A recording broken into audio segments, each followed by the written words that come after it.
Bienvenue à Montréal et les Stade Olympique for ESPN Sunday Night Baseball. Tonight, the Dodgers and ace Japanese sensation Hideo Nomo take on les Expos and star outfielder Moises Alou. It's the ESPN Sunday Night Game of the Week. Hello, everyone. I'm John Miller along with Joe Morgan. Watashi wa Olympic Stadium ni orimasu. Konbanwa. We have a truly international feel to the ball game tonight here in Canada, in Montreal, with the Dodgers and their great star from Japan, former Kintetsu Buffalo, Hideo Nomo.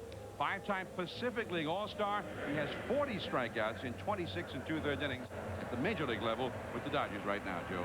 Well, I think one thing people should remember, he is a rookie only in the major leagues here in America. He is a professional and a successful professional pitcher in the Japanese leagues. So the thing that he really bothers the hitters with is his release point right here. They have to pick this up.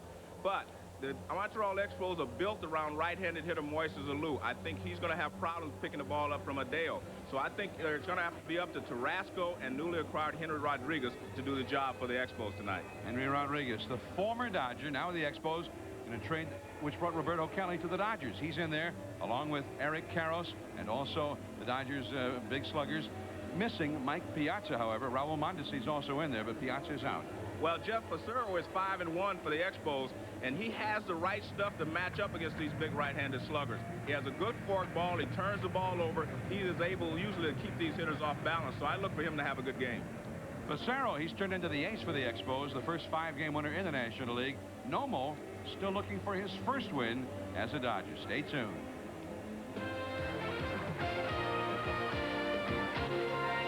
ESPN Sunday Night Baseball is brought to you by the more than 1,000 AutoZone stores across America. AutoZone, the best parts in auto parts. And by Kelly Springfield, America's oldest tire company.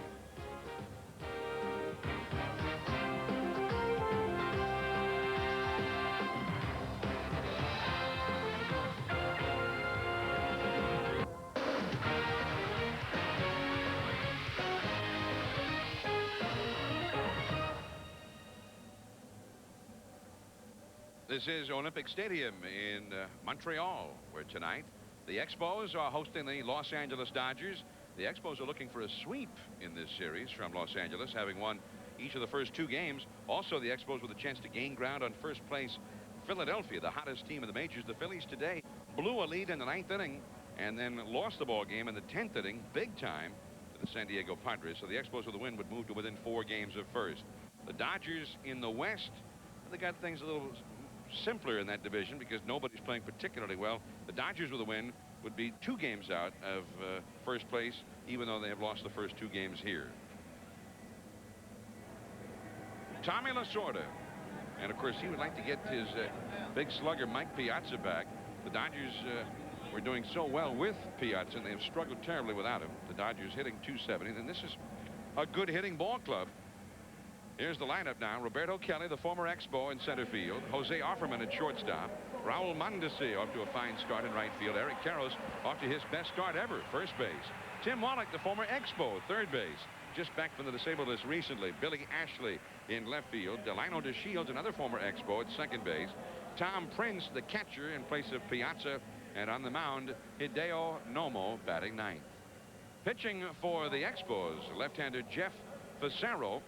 He has been around a while, but still probably not nearly as well known as Nomo at this point. But look at that record. I mean, all this guy does is go out there and pitch well and win. Well, most people have known him as a reliever, and he became a starter last year, and he developed a slider, and I think the slider has been the key pitch for him. He throws a slider. He throws a 4-seam fastball, and that's his grip. He throws a 2-seam fastball, which is more of a sinker. He also throws a slider. That is his big pitch now. And he also has a good fork ball, so he has everything that you need to keep the right-handed hitters off balance.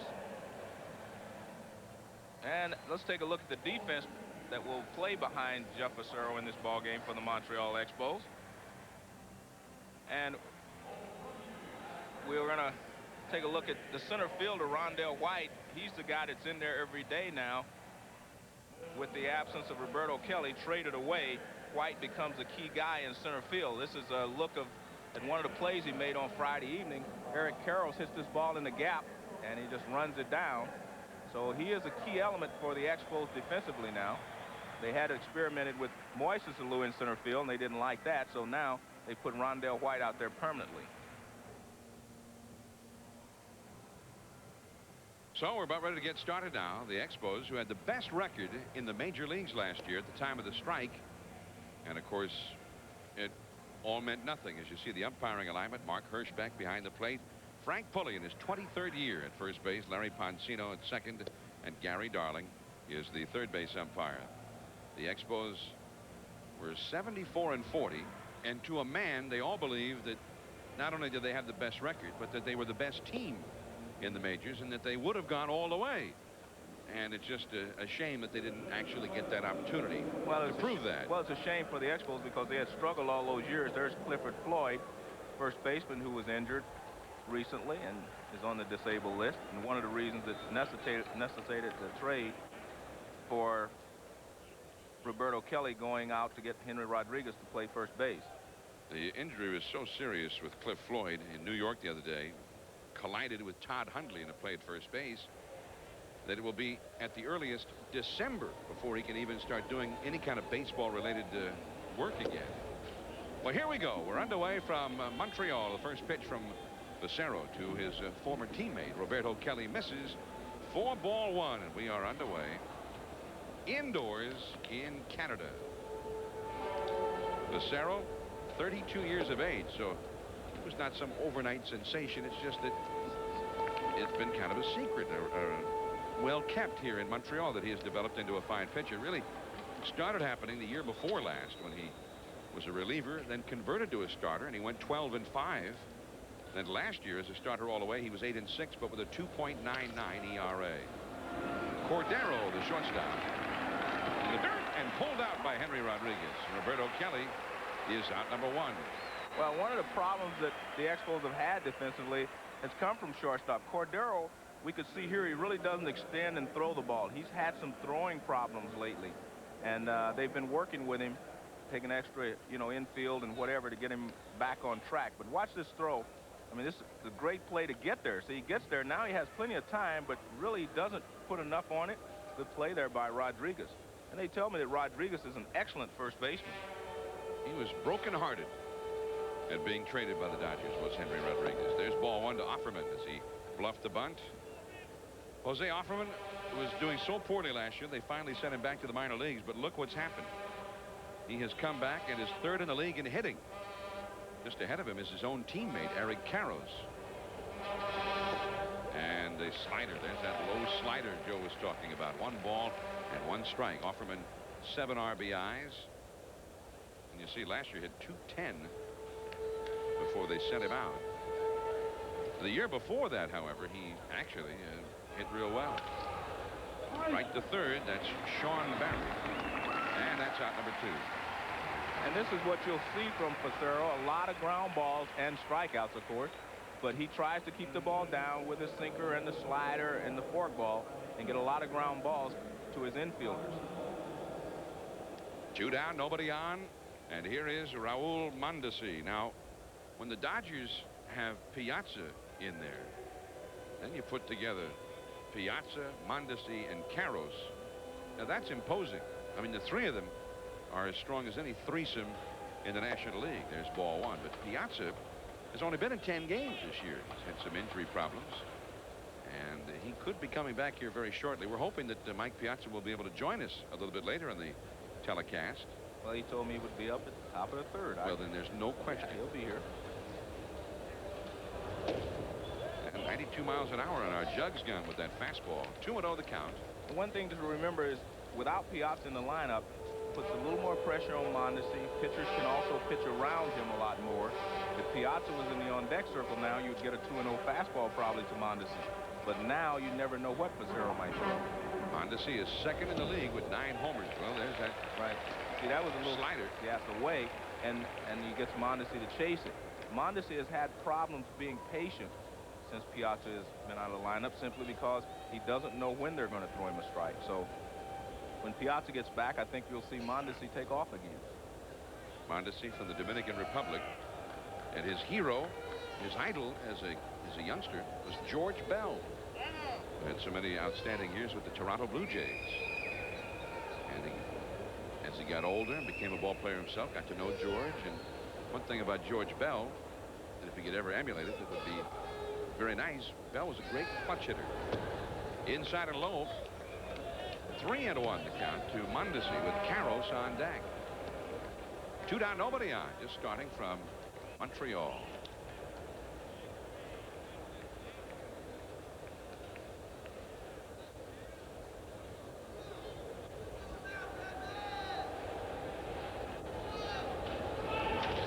That is a fair ball.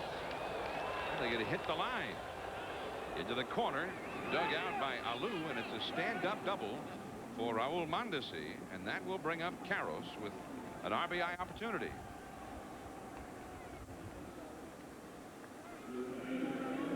Well, let's take a look at the pitch. Again, it's not a strike. Good pitch there by Fassero. Ball is down, the slider down. Mondesi lines it just on the line by a diving Sean Berry. Well, Gary Darling, the third base umpire, was right there to make that call. And now here's Carros. Look at that batting average, 371 for a guy who has been a slow starter. And a guy who also the last couple of years, Joe, after his Rookie of the Year award, the last couple of years was kind of disappointing. He definitely struggled a lot at the beginning last year. He started to swing the bat better the second half of the season, and then, of course, the strike hit. But I think he was going to end up with Carros-like numbers, close to 80 RBIs, etc. Now, Matt Williams today for the Giants had 3 more hits and another home run. And Matt Williams now leads the National League with a 400 batting average. Barry Larkin, though, went hitless today. He's now at 364, so Carros at this moment is in second in the National League in hitting. Up the middle, base hit into center field. Rounding third, Mondesi. He's got excellent speed. He'll score easily as White throws into second. And this Dodger combination of Mondesi and Carros has delivered a run in the very first inning against Fassero. And that's what Carros has been doing all year. He came into this game hitting .483 with runners in scoring position. That's a forkball, and he lines it in the right center field for a base hit. He didn't try to pull it. So now he is 15 for 30 with runners in scoring position, hitting an even .500.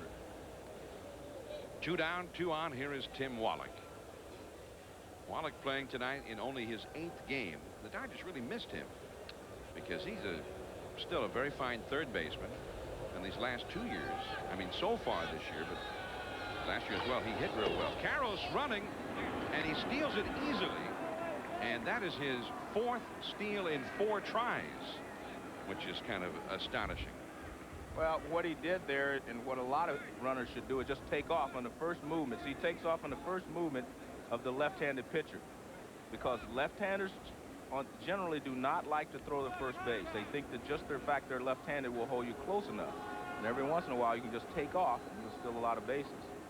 Well, Carros this year already has equaled his career total for steals coming into the year. There's a foul off to the right and back out of play. 1 ball, 1 strike to Tim Wallach. Carros stole 2 bases last year and 2 in his rookie season. 4 total. Now he's got 4 already. And the Dodgers tonight are just playing the 30th game of the year.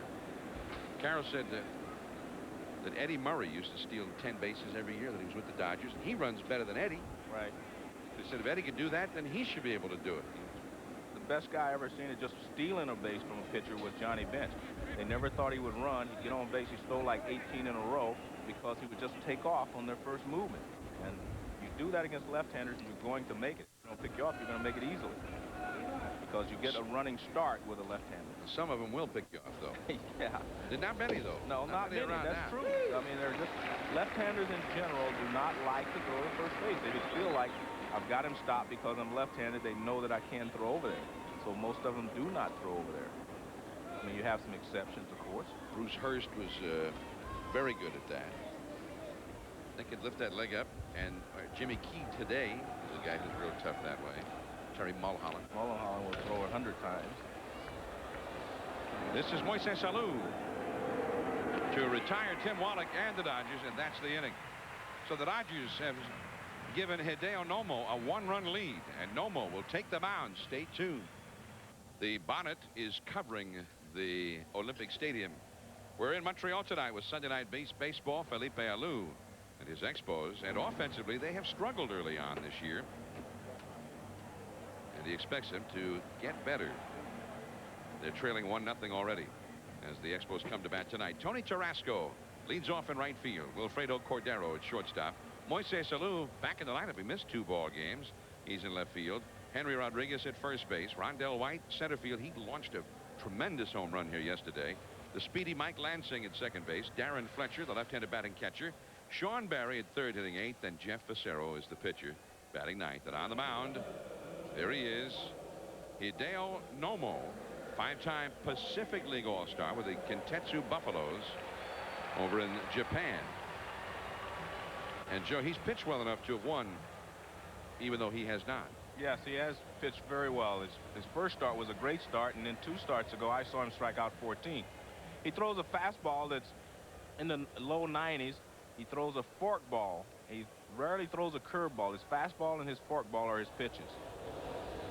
And you see the unusual windup. That is what gives him an edge, and especially against hitters who have not seen him before. Now, that pitch was clocked on the Jugs gun at 83 miles per hour. But he throws harder than that. And that's strike 2. 0-2 the count. And that's a forkball. He got a great forkball. Piazza said that it may be the best forkball when it's working properly that he's ever seen. 0-2 the count. In the dirt. Which is unusual. The first time I saw him pitch, he threw a lot of fastballs. Second time I saw him pitch, he did the same. Tonight he has thrown 2 forkballs and maybe a little curveball. And he very rarely throws a curveball, but he has thrown 3 off-speed pitches here in the first 3 pitches. He usually, after he gets 2 strikes on the hitter, he will throw the high fastball and try to get him to chase it. A lot of conversation going on at home plate between Tarasco and home plate umpire Mark Hirschbeck. Tarasco hitting .307, 5 homers, 12 batted in for the former Brave. And the forkball got him swinging. So he had made up his mind he was not going to throw a fastball to Tarasco. And maybe this is his adjustment to the leg. Most players around the league have heard about him getting ahead of you throwing a fastball. So he comes with 3 forkballs and a curveball here to the first hitter. And we have to remember that I mentioned earlier, he's a rookie here in the major leagues, but he has been a successful pitcher in the Japanese league. So he is a polished pitcher. He's not a raw rookie. Wilfredo Cordero and a fastball that came in there in 89. His first fastball. But even that one, he did not look like he had the same arm speed that I've seen in the past. 1 ball, no strikes to Cordero. And that misses inside. Cordero hitting .277, 1 homer, 10 doubles, and 11 runs batted in. Moises Alou on deck. Dodgers lead 1-0 in the first. And that's a foul. 2 balls and a strike now. I mean, this motion of Hideo Nomo, somewhat as we look at the Dodgers defense. Well, Tim Wallach is the key to that defense. He is back now. This third baseman who replaced him had made 11 errors already this season. And since he's been back, he's played well, but it also allowed them to move Mondesi back to right field. And Mondesi, again, is leading the National League in assists. He has 5. 3-1 the count to Cordero. 3-2. This delivery of Nomo is kind of mesmerizing. I mean, from up here, you can't take your eyes off of it. Well, if you're in the batter's box, you should take your eyes off of him. You should not watch all the motion. It's a walk. And that's one thing Nomo has done too much of this year. In his 26 2/3 innings before tonight, he had walked 18. So he's averaged about 6 walks per 9 innings. Not very good. No, I saw him at the 2 times I've seen him pitch. He was at his best. He only walked 2 guys in 7 innings. But he does not seem to be throwing as hard tonight as he was the times I saw him as well, which doesn't bode well for him. I think he has to have the fastball working in order to get out in front of these hitters, because they're the deeper they get in the count with him, the better off they have of hitting him, because they will have seen his motion several pitches. Here is Moises Alou, and he has been struggling of late. He's not very happy. Ball one. That's like a 68-mile-an-hour curveball. But he only throws the curveball maybe 8 pitches, 10 pitches a game. He's basically fastball, forkball, but that tells me he's not comfortable out there yet. There goes the runner. And it's a steal for Wilfredo Cordero, his second of the year. The one thing that you can do if you get on base against Nomo is run, because of the delivery that he has. He speeds up a little bit with runners on, but it still gives you an opportunity to get a good jump on him. And you can see a good throw there by Prince, but no chance to get Cordero. And it's 2-0 to Alou now, man in scoring position. Outside, 3-0. On deck is Henry Rodriguez. We can confidently say that Henry Rodriguez has seen Nomo more often than any other hitter in the National League. Not that he's batted against him more, but he's certainly seen him, having been with the Dodgers. Called a strike at the knees, and now it is 3-1. Here's Dave Wallace, the Dodger pitching coach, who's had to pick up a few rudimentary Japanese phrases to be able to make sure he's able to effectively communicate with Nomo. Nomo also has been trying to pick up certain English phrases and expressions. The forkball, and he walked it. He threw the forkball on 3-2. And he has issued back-to-back walks, and that will bring up Henry Rodriguez. Joey's showing, or he did show Alou a great deal of respect right there. Well, he pitches like that a lot, but again, the times I've seen him, he's been ahead of the hitters and has not had to. He has not had to resort to trying to trick him on 3-1 pitches. Henry Rodriguez, 2 men on, 1 man out. Dodgers lead 1-0. And the forkball strike. It's 0-1. Henry hitting .266. He has 2 home runs and 13 runs batted in. He hit one of those home runs against the Dodgers here this weekend. Henry Rodriguez. Cordero at second, Alou at first. 1 out. And the forkball, strike 2, swinging. Nomo has issued more walks for 9 innings than any other pitcher in the league, and his teammate Ramon Martinez is third in that category. The surprising one there for me is Billy Swift of Colorado, because Billy Swift has excellent control, except I guess pitching in that ballpark in Colorado makes you miss the zone sometimes. Nobody wants to throw a strike there. The forkball got him swinging. They made short work of Henry Rodriguez. That's his second strikeout. Nobody has put the ball in play yet for the Expos. Well, again, he is resorting to the forkball almost exclusively in this ball game so far. And he threw Rodriguez 3 forkballs, and he strikes him out. Here is Rondell White. He hit a tremendous home run yesterday, and I love the way Felipe Alou, his manager, talked about his power. There's a forkball and a dirt ball. One, he said about Rondell White, he said he has thunder in his hands. He's quicker on the fastball than anything I see. You just can't blow a fastball by him. Well, it doesn't look like that will be a question here with No, Nomo. it will not be. So far, he's throwing nothing but forkballs. Another one. 1 ball and 1 strike. Talking about the home run he hit yesterday, and here it is against Rudy Seañez, and what a shot! Yeah. Proved to be the winning run. They won the ball game 2-1 yesterday, did the Expos. 1-1 the count here. 2 out, 2 on. Dodgers lead the game. Another forkball. Strike 2. 1 ball and 2 strikes to Rondell White. There is Wilfredo Cordero at second base. He walked and stole second. Moises Alou, who also walked at first base. Both ready to go on anything here with 2 down. Now this time, White took the pitch. Now, Joe, just like a breaking ball pitcher, I mean, you can hang a forkball. Well, that's true. So far, he has only hung 1. 2-2 the count. He struck him out. Fork ball, fork ball, fork ball, fork ball. He struck out the side in the first inning, and he is ahead. Nomo and the Dodgers won. The Expos nothing after one from Montreal. John Miller and Joe Morgan from Montreal. 1-0 Dodgers. Sunday Night Baseball. We go to the second inning, and Jeff Fassero catches the outside to Billy Ashley. Strike one. Ashley hitting .264, 4 homers and 11 RBIs, and he is enormous. He's enormous, much like Karros, Piazza, and Mondesi. They have a big group.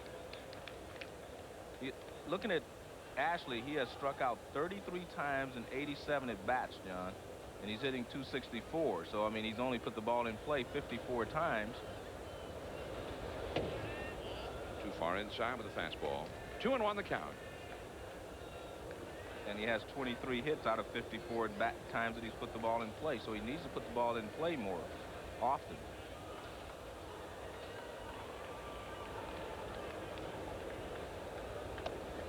The swing, the appeal, yes, first base umpire Frank Pulley said he swung at that slider. 2-2. Well, it will always look like a hitter swings in slow motion, which he did. And he struck him out. Number 34 for Ashley in 88 at-bats. You can't survive too well doing that, John. You have to put the ball in play. And we'll take a look at this slider diving down. It did not get in. It was just down. Most of the time you want to throw the slider down and in to the right-handed hitter, but that one was down, not over the plate. Delino DeShields, the former Expo. Strike one. And DeShields has struck out 22 times and 112 at bats. I mean, he's second on the team in strikeouts, and he was their leadoff hitter for a while. Another reason they wanted Roberto Kelly. A foul, and the count is 0-2. DeShields has not found happiness in Los Angeles. With the Expos, he had become one of the outstanding offensive second basemen in the league, an outstanding leadoff man, high stolen base totals, and he just always hit well for the Expos, and they could forgive his strikeouts here, but he has not done that in Los Angeles, hitting only .214 this year. And he's had a lot of injuries, so you know, he has not been completely healthy since he's been in LA. In fact, he was telling me before the game that he has a little pull in the back of his left hamstring, and he's just having some problems there as well, and he's having problems really turning on the ball. 1-2, and he struck him out. Well, now Fassero gets into the act. He has 2 straight strikeouts.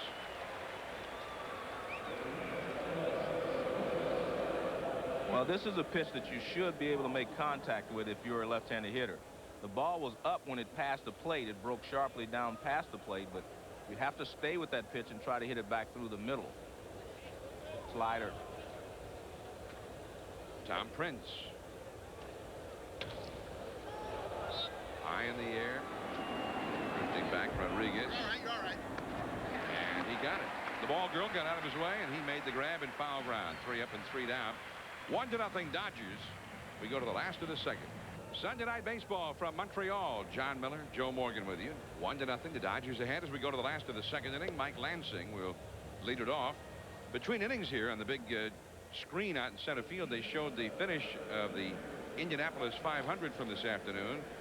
And the Indy was won by Jacques Villeneuve, who is from Montreal. The first time that a native of Montreal or a Quebecois has ever won the Indianapolis 500. And the fans responded loudly as he won, as they watched the videotape. Well, here's Lansing hitting .274, 4 homers, 20 driven in. From shortstop, Offerman throws him out. 1 pitch for Nomo. That's a change. Well, he threw a high fastball to start the inning. This is what he did in the first inning. He threw 16 park balls. 8 of them were for strikes and 3 strikeouts. He struck out the side in the first. Maybe threw, what, 2 fastballs in that whole inning. Yeah, this is a completely different Nomo than the one that I saw pitch 2 weeks ago or 10 days ago. Here is Darren Fletcher. Takes a strike. Fletcher, left-handed batting catcher, batting .243. 2 homers, but only 3 runs batted in. Well, Felipe Alou made a change in the lineup tonight. He tried to get as many veterans in this lineup as he could because he figures the veterans will have a better chance against Nomo than some of the young players. Because Tim Spear has been the private catcher for Jeff Fassero in the past. But Felipe Alou said he wanted as many veterans as he could get in this ball game because he knew that it was going to be a unique experience facing someone like Nomo. Mike Lansing, having been retired, and Fletcher stands in there now. The forkball, strikeout number 4 for Nomo. If he has a good fastball, he's almost impossible to hit, John, because he throws you the fastball and you have to get ready for it, and then he throws you this forkball, and there's so much difference in the speed, it's almost impossible to hit, and he doesn't throw it for a strike. It looks like it's in the strike zone, but then it breaks out of the strike zone and you chase it. This is from the roof.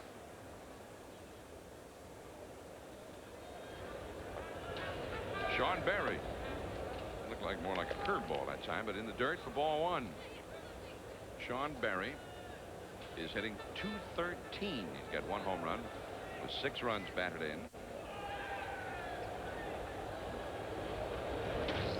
Down the right field line. First hit for the Expos. Mondesi digs it out, and Berry will hold at second with a double. The throw off the glove of Offerman, picked up by Wallach.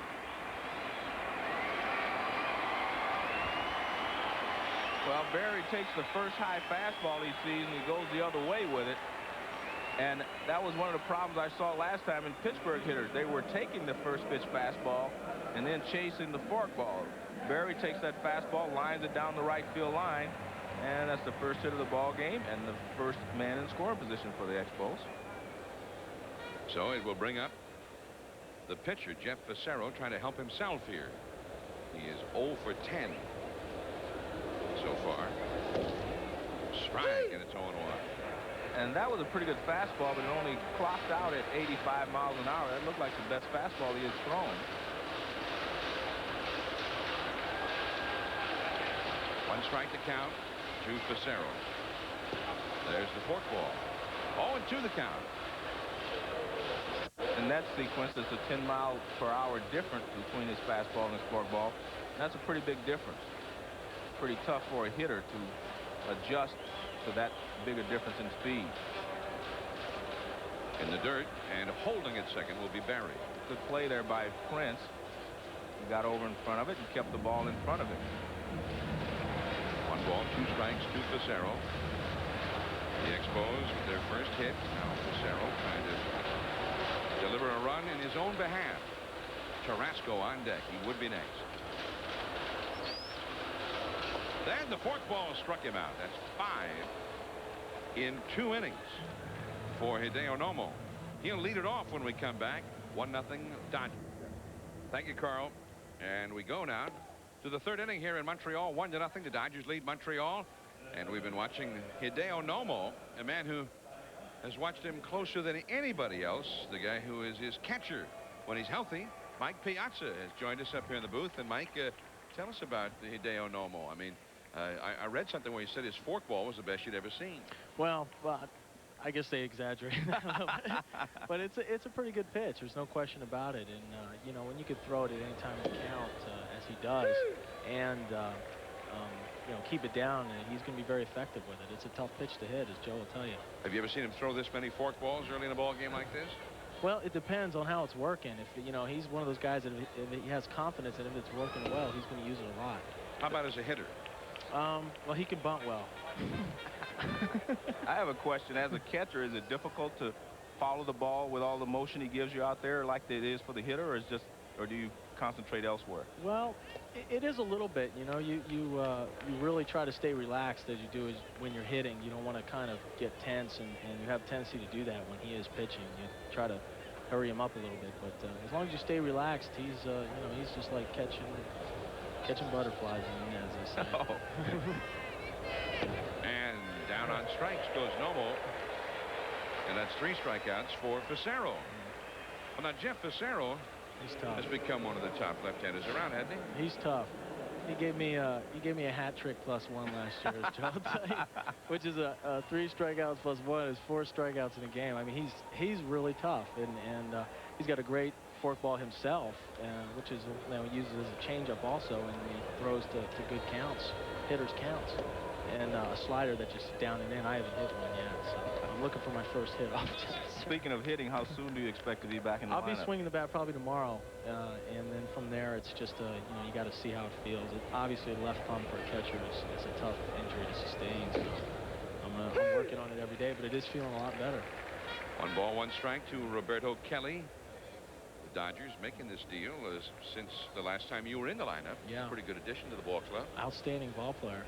Very, very tough ball player. Great defensively, speed, got a little pop. Now, Eric Karros and you very close. You've been roommates in Los Angeles. Sure. And both of you were just red hot with the bat. Yeah.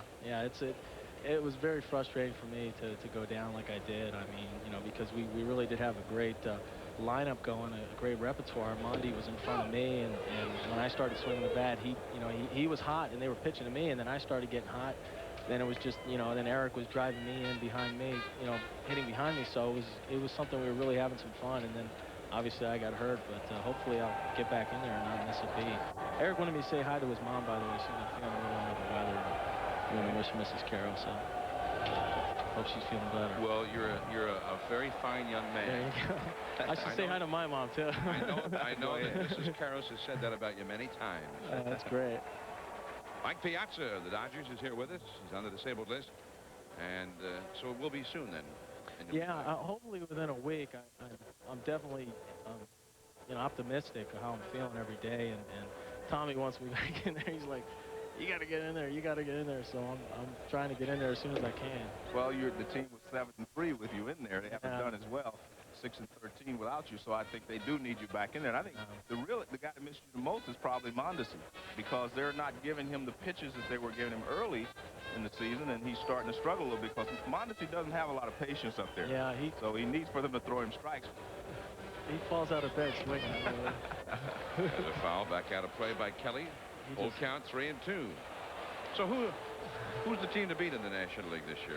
What looks like the best team, you think? Man, right now, I'll tell you what, the Rockies really look tough in our division. I mean, we played our division a lot. We're getting our look at these Eastern Division teams, obviously, for the first time. So, Phillies, I understand, are playing tough. We're going to Philadelphia tonight, and obviously, it's going to be a tough series at their ballpark. So. Well, we're going to go down there with you. We're going to televise that game tomorrow night at 7:30 Eastern.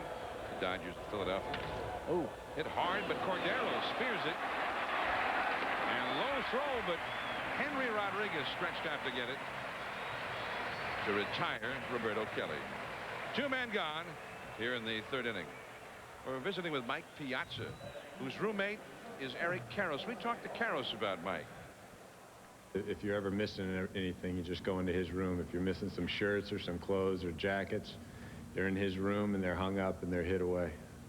That's not possible because his clothes are 20 years out of style. I would never want to borrow his clothes. He hasn't got out yet. He's still living there, and probably maybe even into July. He keeps talking about getting out, but he hasn't gone anywhere yet. And he's trying to kick me out, but he loves me so much that he's actually welcomed me to stay as long as I can. Well, the funny thing about that, John, is when Eric found out that Mike was coming up here with us, he said, again, I will not get the last word in. He's buried down. Yeah. Jeez, oh, man. Oh, that's funny. You guys live down at the beach? Yeah, we live in Manhattan Beach, and we have a ball down there. We're just 2 bachelors. I think we got maybe half a quart of milk in the refrigerator. Never any food in there. But we have some fun, and I'm probably going to be moving out in a couple of weeks. But yeah, no way you'd want to, do that for very long. Yeah, exactly. Live at the beach and just have fun as a couple of bachelors. I moved 2 blocks away. I can see you're sick of that. There's a base hit for Jose Offerman, past the diving Cordero, the 3rd hit for the Dodgers, and it will bring up Mondesi with 2 down in the 3rd inning. On that particular play, you see what the AstroTurf can do for a hitter. He got jammed on the ball, but he hit it up the middle, and it found its way into center field because of the AstroTurf. Raul Mondesi. I mean, how good is this guy going to be? I'll tell you what. Eric and I talk all the time, and we were saying that if he becomes a little bit more disciplined at the plate, there's no telling what he can do. And then he was saying that's one of his things that's very effective. I mean, you don't know how to pitch him because he's swinging at everything up there. You don't know how to get ahead of him. You don't know how to make a pitch on him. And you know if you make a mistake, he's going to just pummel it somewhere. But he hit a ball in Denver. I mean, how long was that ball? That was a bomb, man. That was a bullet. Did he clear the bleachers? Oh, yeah, it was way up in that microbrewery up there, whatever it was. Man, oh man, it was a bomb. It had that great sound, man.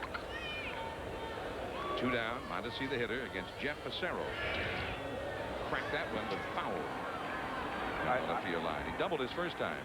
Opening day, I watched you, Mondesi, Billy, Ashley, and Carroll take batting practice. And I'm telling you, that was Lasorda, I think he comes out every day just to watch you guys hit so he can scream. Look at that one. Look at that one.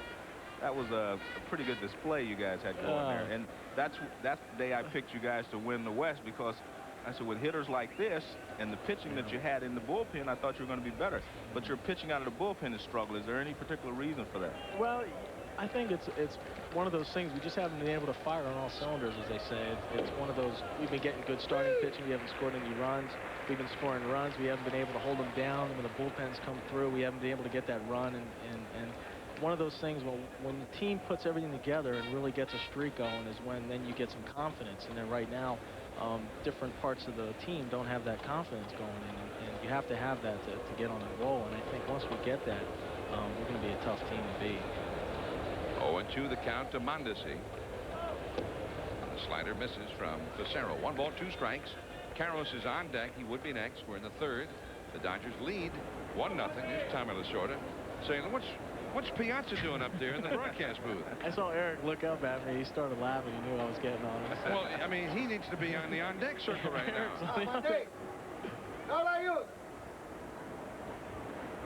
Hollering in Spanish out at Raul Mondesi. Spanglish, I think that is. Spanglish. That's pretty good. Yeah. 1 ball, 2 strikes, and Offerman back in the bag at first. Playing for Tommy Lasorda.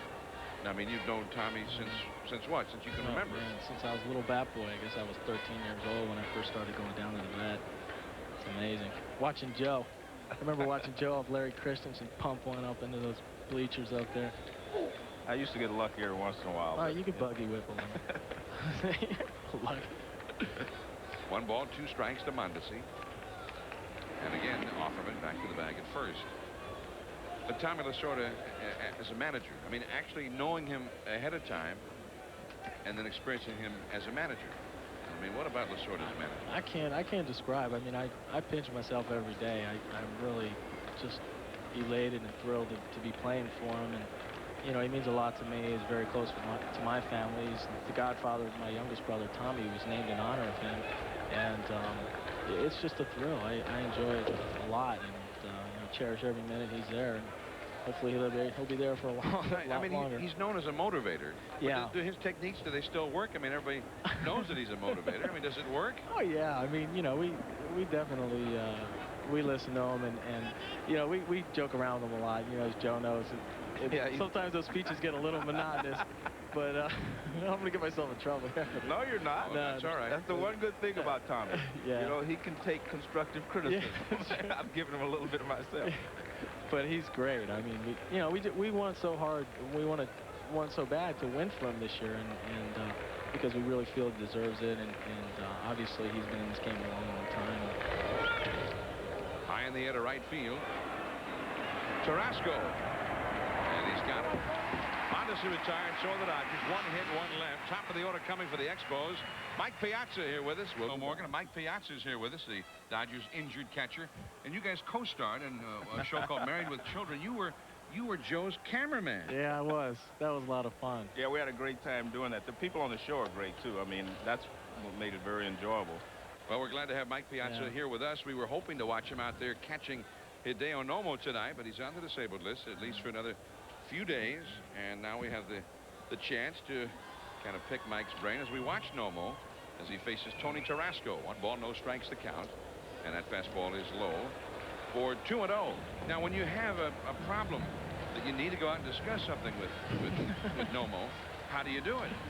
I'll tell you, it's one of those things where I go out there and you just want to kind of slow him down a little bit. If obviously now he's 2-0, you want to see him make an adjustment here, which he did, and you go out there and you just tell him to slow down. He's perceptive enough to know what you're trying to tell him. Well, I mean, you go out and you say, Hideo, slow down. Yeah. Well, yeah, I'll go easy, you know. And you give a little I know, body English. Yeah, exactly. And he's like, hi. So I mean, hi. That means yeah, yes. Hi. Yeah. And I say Ides, which means yeah. There's Mike. Mike's a great guy. He's teaching me all the bad words. True baseball tradition. Exactly. If you're gonna live on the beach, you need to know those words. 3-1 the count to Tarasco. And he pops it up. Foul, and it'll be back just over the net and into the crowd. It is 3-2 now to Tarasco. Have you learned some Spanish? Some Spanish too, actually. You need Spanish in this staff too. Yeah, and some Japanese. I have. I learned a lot, and I learned "Dodeska," which means "How's it going?" And he's like "Ides," which means good. And when he's throwing well, I go out there and I go "Ides," and he's like, you know, he realizes I'm trying to say something good. Right back to Nomo. And he throws out Tarasco. So we're getting along. It's just a matter of figuring out. I mean, obviously he knows how to pitch. He's been a star in the Japanese league.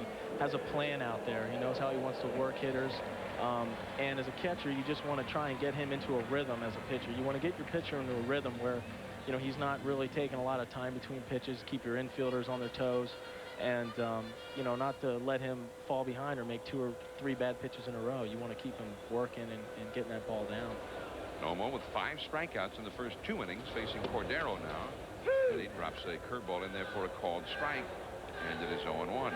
The one thing that I've noticed is even though he pitches slowly, he does not work slowly. He's ready to get the sign right away. See, he's already into his motion. That's a base hit in the right center. 1 bounce to Mondesi. Second hit for the Expos. Cordero is aboard, and Alou is coming up. Now, Moises Alou, this is a tough guy for anybody. He's a tough bat. I'll tell you, everyone's feeling sorry for these Expos, man. They got a heck of a team. Yes. I'll tell you what. They got some guys that can swing. Cordero's really, really improved. He's a tough out. They got Lansing, he's a tough little ball player. Alou, obviously, outstanding hitter. Just quick hands. You can't really get anything by him on the inside. And, you know, you want to stay away from him because he's so dangerous from the middle end. Well, he threw him a 3-2 fourth ball the first time and walked it. There's a strike on. What would you say right now to Hideo, though, because he did not hold the runner very well in the first inning with Cordero, and now he's on base again. Yeah, there's only so much you can do. I mean, you want to have him watch the guy. You try to make him throw over a couple times to try and get him quicker to the plate. Lost his glove. Well, I think he also caught Cordero leaning the wrong way too, but he didn't throw it hard. He just kind of lobbed it over there. Now, how did that? I don't remember seeing that too often in the past, Joe.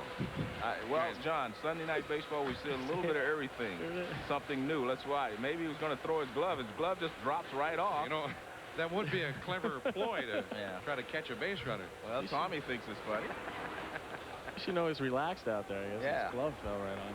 Well, that's another point. I guess Nomo is an interesting character. I mean, he's a guy that is kind of a loner in a way. That's what we read about him. Is that true? No, I don't agree with that at all. I think he fits in well, extremely well with this team. He's getting comfortable with the guys. He's joking around with the guys. And, you know, we're starting to get more comfortable with him. And at first it was funny because there was so much media. I mean, the Japanese media is hilarious. And the one time they were in the locker room, the funny story was before a game. And Tommy comes in here, he's like, get out of here, let the guy pitch, you know. And the funniest thing is Nomo's smiling, you know, from ear to ear. He's like, thanks, Tom, thanks for helping me out there, you know, because of the media coverage has been incredible. Check swing. DeShields gets 1 to first, not in time. Cordero out at second, Alou safe at first, and the former Dodger Rodriguez will be coming up now. That's a check swing by Alou. He really doesn't want to swing. See this forkball go down and out of the strike zone. Alou chops it over his head. Behind the bag is DeShields, but no chance to get the double play, but he gets a force out at second. Now, Henry Rodriguez. I understand when he learned that he was traded from the Dodgers, Henry Rodriguez just was so upset he broke down and cried. Said goodbye to all his teammates. He wanted to play the rest of his career with the Dodgers. Yeah, he was very, very happy in Los Angeles. And, you know, the Dodgers do have a strong Dominican tradition. You know, we have an academy down there. A lot of guys are from 16, 15 years old when they sign with the Dodgers and bring their, you know, come up through the ranks. And obviously to get traded is a big, big shock. You went down there one Yeah, which was kind of unusual. I went down there after '88. I was drafted in '88. I went to instructional league. I didn't play that year, and then after instructional league, I needed to get some games in. And Tommy talked to Ralph Avila, you know, the main scout down there, and he said, Mike needs some games so I can try to make an A club next year. And I only caught about 3 or 4 games in instructional, so I went down there and I caught about 20, 25 games for the academy team, which is below the winter league team, which is where a lot of the older guys go, the AA, AAA guys. But I went there out of A ball or rookie day. So people know the Mike Piazza, who was rookie of the year and become one of the great hitters in the National League, but they don't maybe know the work that was put in by Mike Piazza to get to that status. Yeah, it was long and it was hard and a lot of balls in the dirt, catching and squatting, a lot of bullpens, as they say. But, you know, it was fun. You really, I just figured that you only have one time in your life to try to become a major leaguer, and I applied myself as best I could, and obviously it was successful. And I got a lot to be thankful for. I'm very, very happy to be here. Runner goes. 3-2 pitch, the forkball, and that is yet another strikeout for Nomo. That's number 6 for him.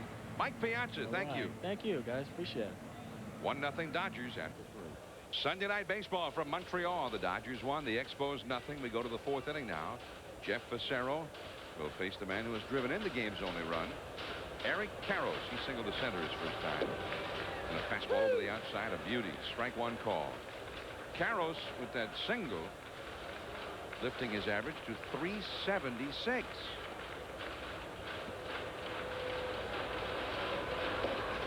And that's a ball. Now, Karros last year hit 266 for the Dodgers, and that's kind of what you figure would be a good Eric Karros year. But he looks like he's got plans to be much better this year than he has been. Well, as a hitter, you should progress, you know, just generally, or as you get more mature in the big leagues and understand more about pitching, you should, you know, just continue to get better.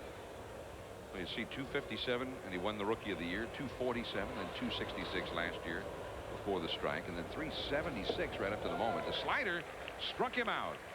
Man, that's a tough pitch. Well, that's the pitch that has made Fassero the top, you know, one of the top pitchers in the National League.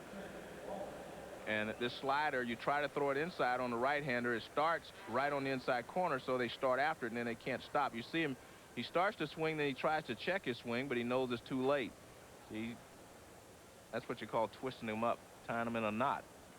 4 strikeouts now for Fassero, and Tim Wallach lifts a foul out of play. 1 strike to count. Wallach flied out to shallow left center his first time. Tomorrow night on Memorial Day, to help wrap up the holiday weekend, we'll be in Philadelphia to watch these Dodgers versus the red-hot Phillies, 21-8 under Jim Fregosi. That's a ball, 1 strike. That'll be tomorrow night. That's 7:30 Eastern. Game time for that one, 4:30 Pacific. Part of a Memorial Day doubleheader on ESPN. The White Sox and Cleveland, red-hot Cleveland. The first half of the doubleheader at 1:30. How about the White Sox today, Joe? The White Sox hit 5 home runs today, and they scored 14 runs, but they gave up 7 home runs to Detroit, and they won the game 14-12. The White Sox allowed 7 homers, and they won. The Tigers set a record with their 7 home runs, a club record. But the 2 teams combined for 12 homers, which is an all-time Major League record. It's never happened before until today. The record had been 11 homers by 2 teams in 1 game. Last done by Baltimore and Toronto in 1987. Mostly Toronto. Toronto hit 10 of them in 1987, which is the all-time record for 1 team in a game. Hideo Nomo, he has 6 strikeouts in the first 3 innings, hoping that maybe tonight will be the night that he gets his first Major League victory. But he's only got the 1-run lead against Fassero. is looking awfully strong. 3-2 now to Tim Wallach. Tomorrow night it's supposed to be Paul Quantrill, who ironically is from Canada. Quantrill will go for the Phillies against Pedro Estacio as we give you the Phillies and Dodgers in the second half of the doubleheader on ESPN tomorrow night. That's a foul into the crowd off the bat of Wallach. 3-2. I'm anxious to see the Phillies, Joe. 21-8.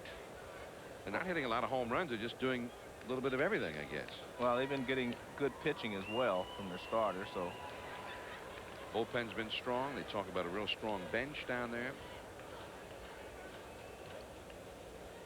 And a couple of the guys they were counting on to be in their rotation have been injured. They're still getting good pitching.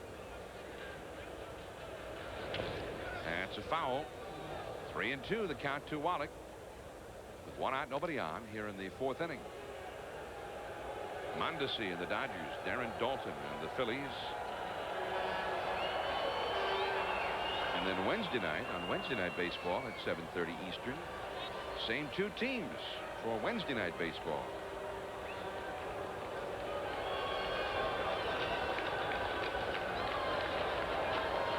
ESPN, at least for a few days here, becoming your Dodger station on a national basis. 3-2 the count to Tim Wallach. Billy Ashley on deck.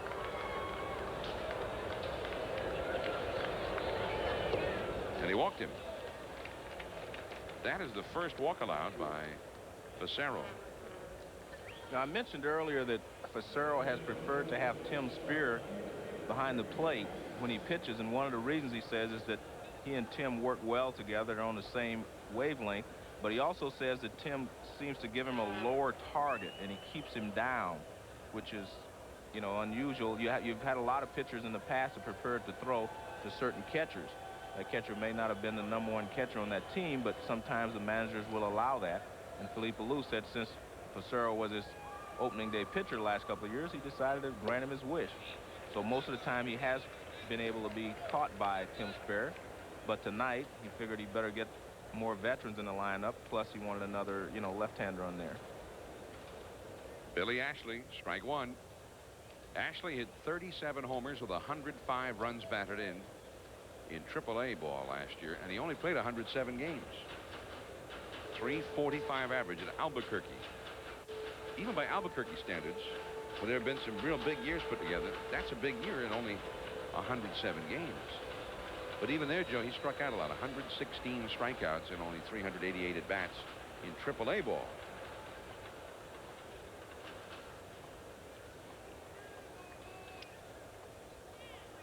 Ashley from Michigan, went to Belleville High School in Michigan. And that's inside. 1 ball, 1 strike. 1 out, 1 on. Fourth inning. Dodgers 1, Montreal nothing. If they could ever get this guy, I mean, he's a kind of a raw talent. If they can ever get him going with Mondesi, Karros, Piazza, and those 4, that could be a very devastating lineup. Here's a foul out of play. Well, I mean, he expects to get going himself, but he has a few holes in his swing that, you know, and he just has to learn with experience how to lay off certain pitches. He has, you know, obviously a lot of problems with the breaking ball, but very few young players have ever been able to just come up and start hitting the breaking ball.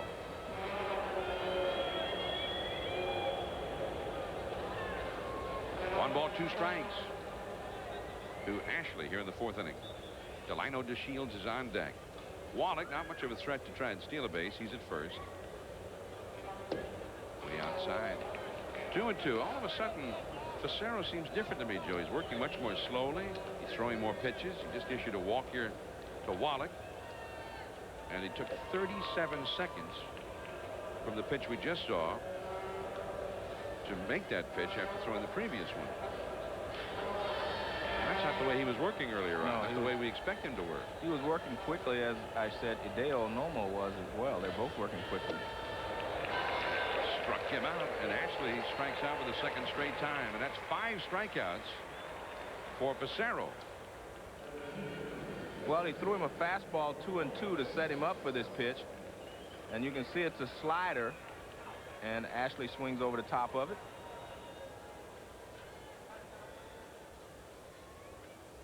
Two down, and here is Delino DeShields. He also struck out his first time. There have been 20 outs recorded in this game by the two pitchers, and 11 of those 20 outs have been on strikeouts. And there's strike one to DeShields. Had a conversation with Tommy Lasorda before the game. He says that it's a general concept around the league now. A lot of hitters taking a lot of first pitch fastballs. So he sees a lot of hitters take the fastball and then chase the breaking balls. Well, I mean, as soon as word gets around, guys are taking that pitch. Guys are just going to pour it in right in there, right? Well, that's basically what has been happening. And it's interesting because Felipe Alou was lamenting the fact that he couldn't set up a running game because most of his players were afraid to fall behind in the count. So they wanted to swing at anything, but not necessarily a fastball. They'd swing at whatever the pitch was just to keep from getting behind in the count. Of course, which invariably put them behind in the count. Exactly. That's a base hit to right field for Delino DeShields. Wallach will stop at second base. First hit for DeShields, the fourth hit all told for the Dodgers. This pitch was up. It was not exactly where he was trying to throw it, a slider middle of the plate in, and he pulls it in the hole. Good hitting there by DeShields because there's a big hole on the right side, of course, when the runner's on first and he's being held on. I don't think enough left-handed hitters take advantage of that hole now as in the past. Tom Prince doing the catching tonight. He fouled out to first his first time. He has had 5 hits and 24 at-bats. Dodger catchers have really, as a slider is swung on a miss, they have not done much in the absence of Piazza. Piazza, in his 10 games, drove in 13 runs. And the other catchers since that time have driven in half that in 16 games. In fact, 19 games.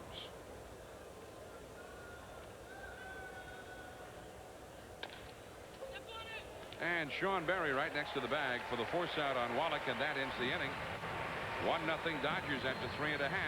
Rondell White will be coming up against Nomo.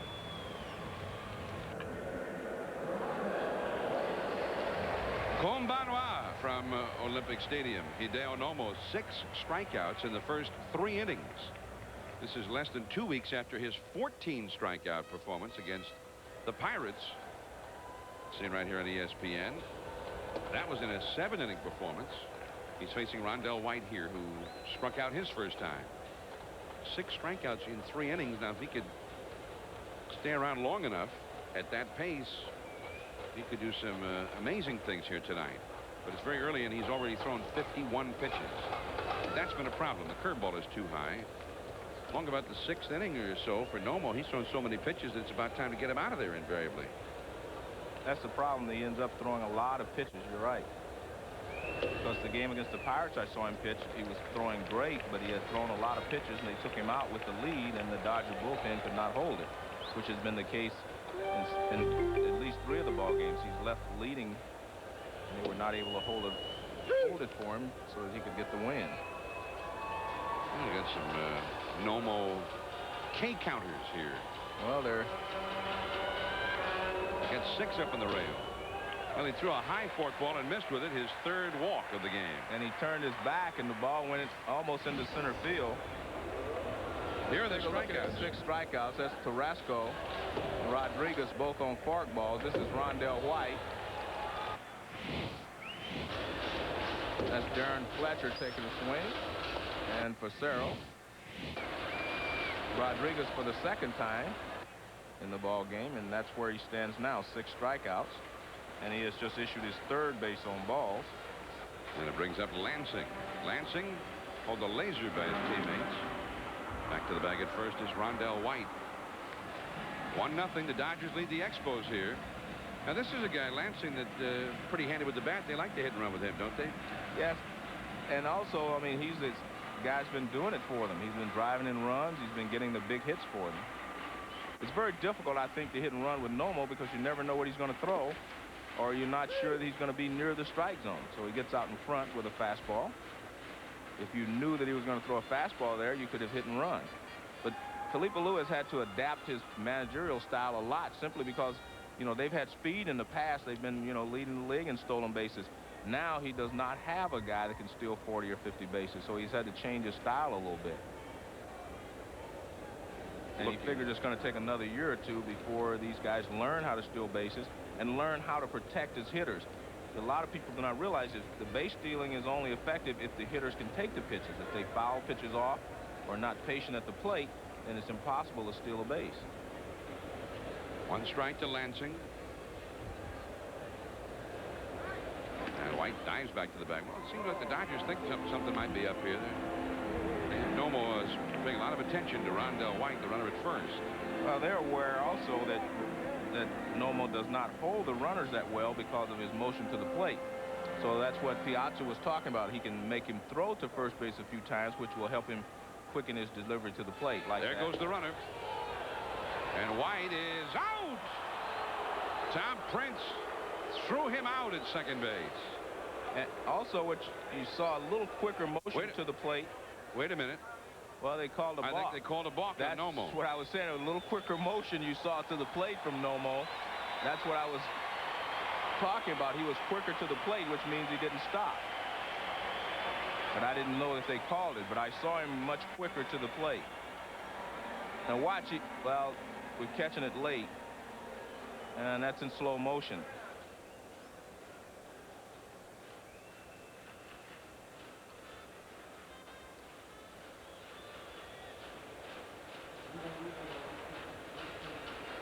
That's in normal speed.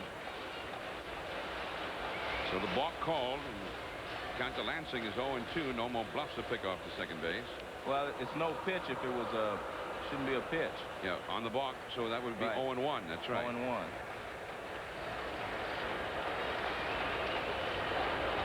Scoreboard still has it 0-2, but it is 0-1. Fork ball. Did he swing? The appeal, yes. Frank Pulley. I thought he swung, but Laser didn't think so. 1-1. Well, we don't know what the count is, right? It is one and. Where'd they get that ball up there? It's 0-2 now. 0-2 now. Okay. Gonna quit. I can't read the French numbers apparently.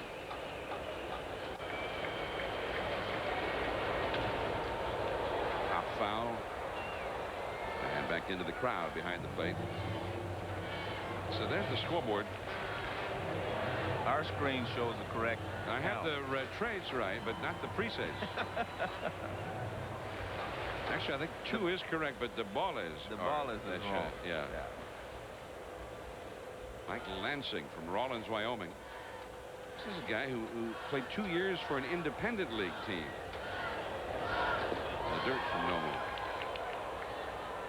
I'm thinking that made it 1-2, but no, it is 2-2 now.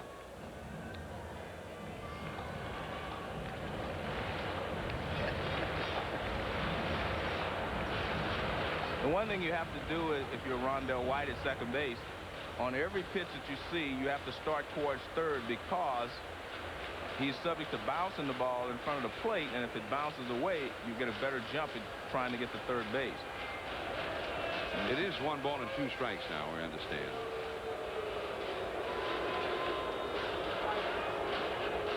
The plate umpire did signal 1-2, unless maybe he's even more confused than we are. Well, but he's the one that's in charge. There we go. Yeah, the fork ball, he got a piece of it. Not many have gotten a piece of that fork ball tonight. Well, the fork ball from Nomo is very difficult because obviously they're having problems picking up the ball from his motion. And when you do that, you pick the ball up late. And then when you pick the ball up late, you always have a tendency to jump at it, to move forward quicker.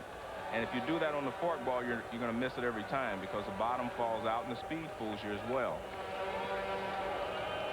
The key to hitting any off-speed pitch is to be able to stay back and see the ball, recognize it, recognize the spin on it, and then attack the ball. 1 ball, 2 strikes to Lansing. Nobody out, runner at second. Dodgers lead 1-0 over the Expos. The fastball, strike 3 call. First time that he has struck somebody out with anything other than a forkball.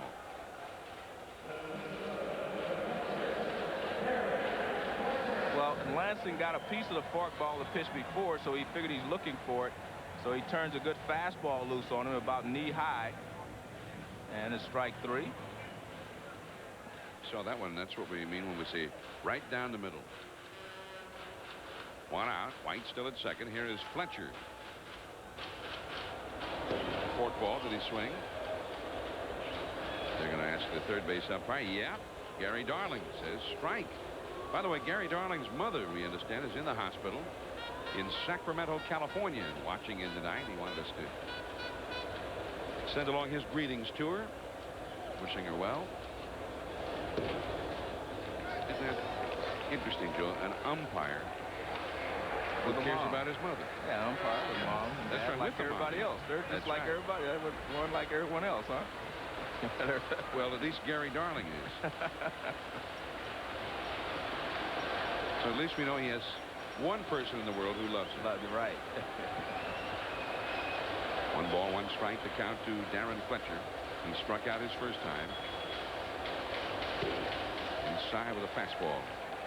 This is a little bit more like the Nomo fastball that I saw in his 2 outings ago, because he could get you out with the fastball as well as a forkball.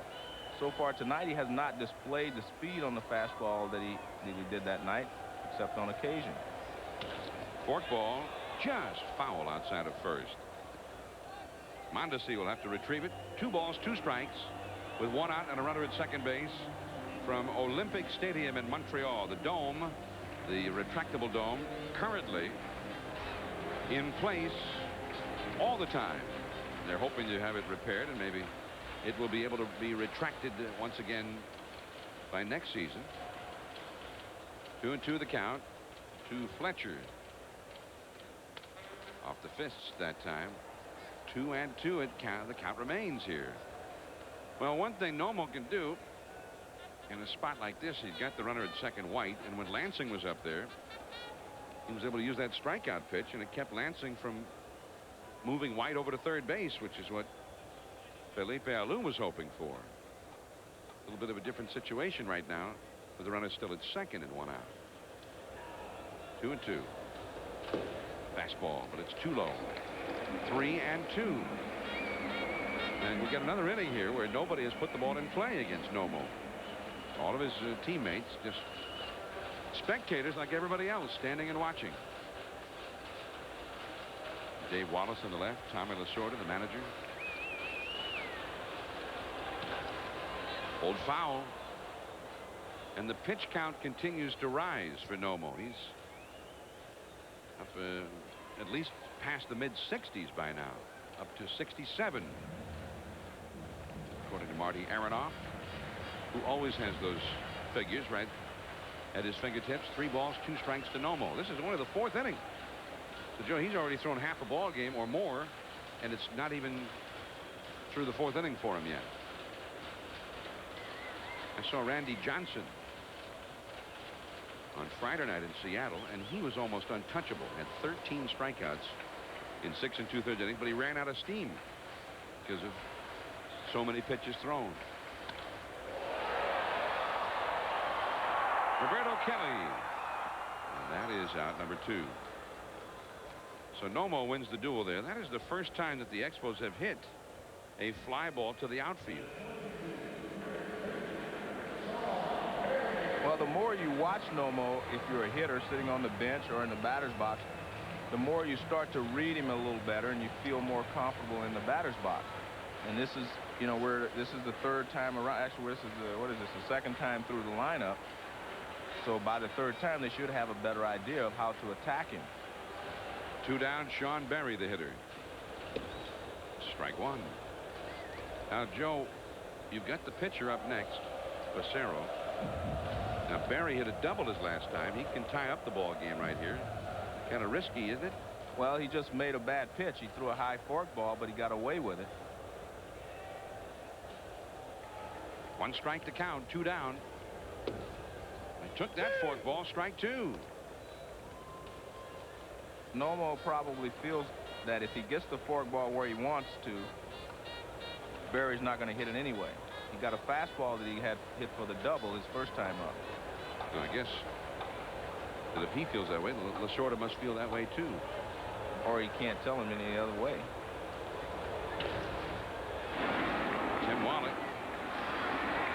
And a wide throw, but Carroll's able to stretch out and bring it in to end the inning. 7 strikeouts for Nomo through 4. He's still ahead 1-0 after 4.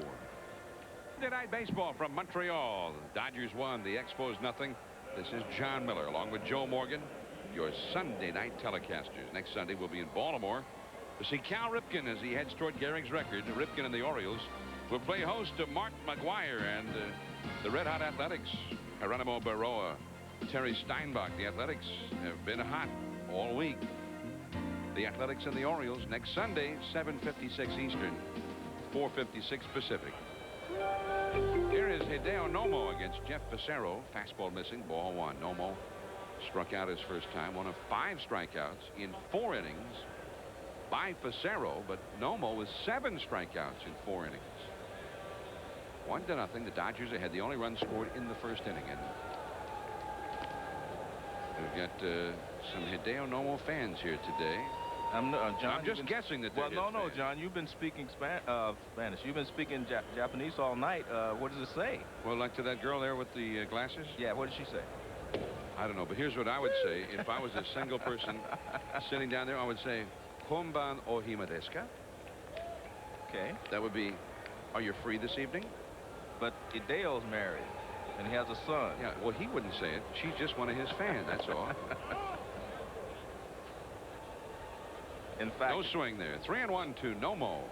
In fact, Hideo has a 3-year-old son.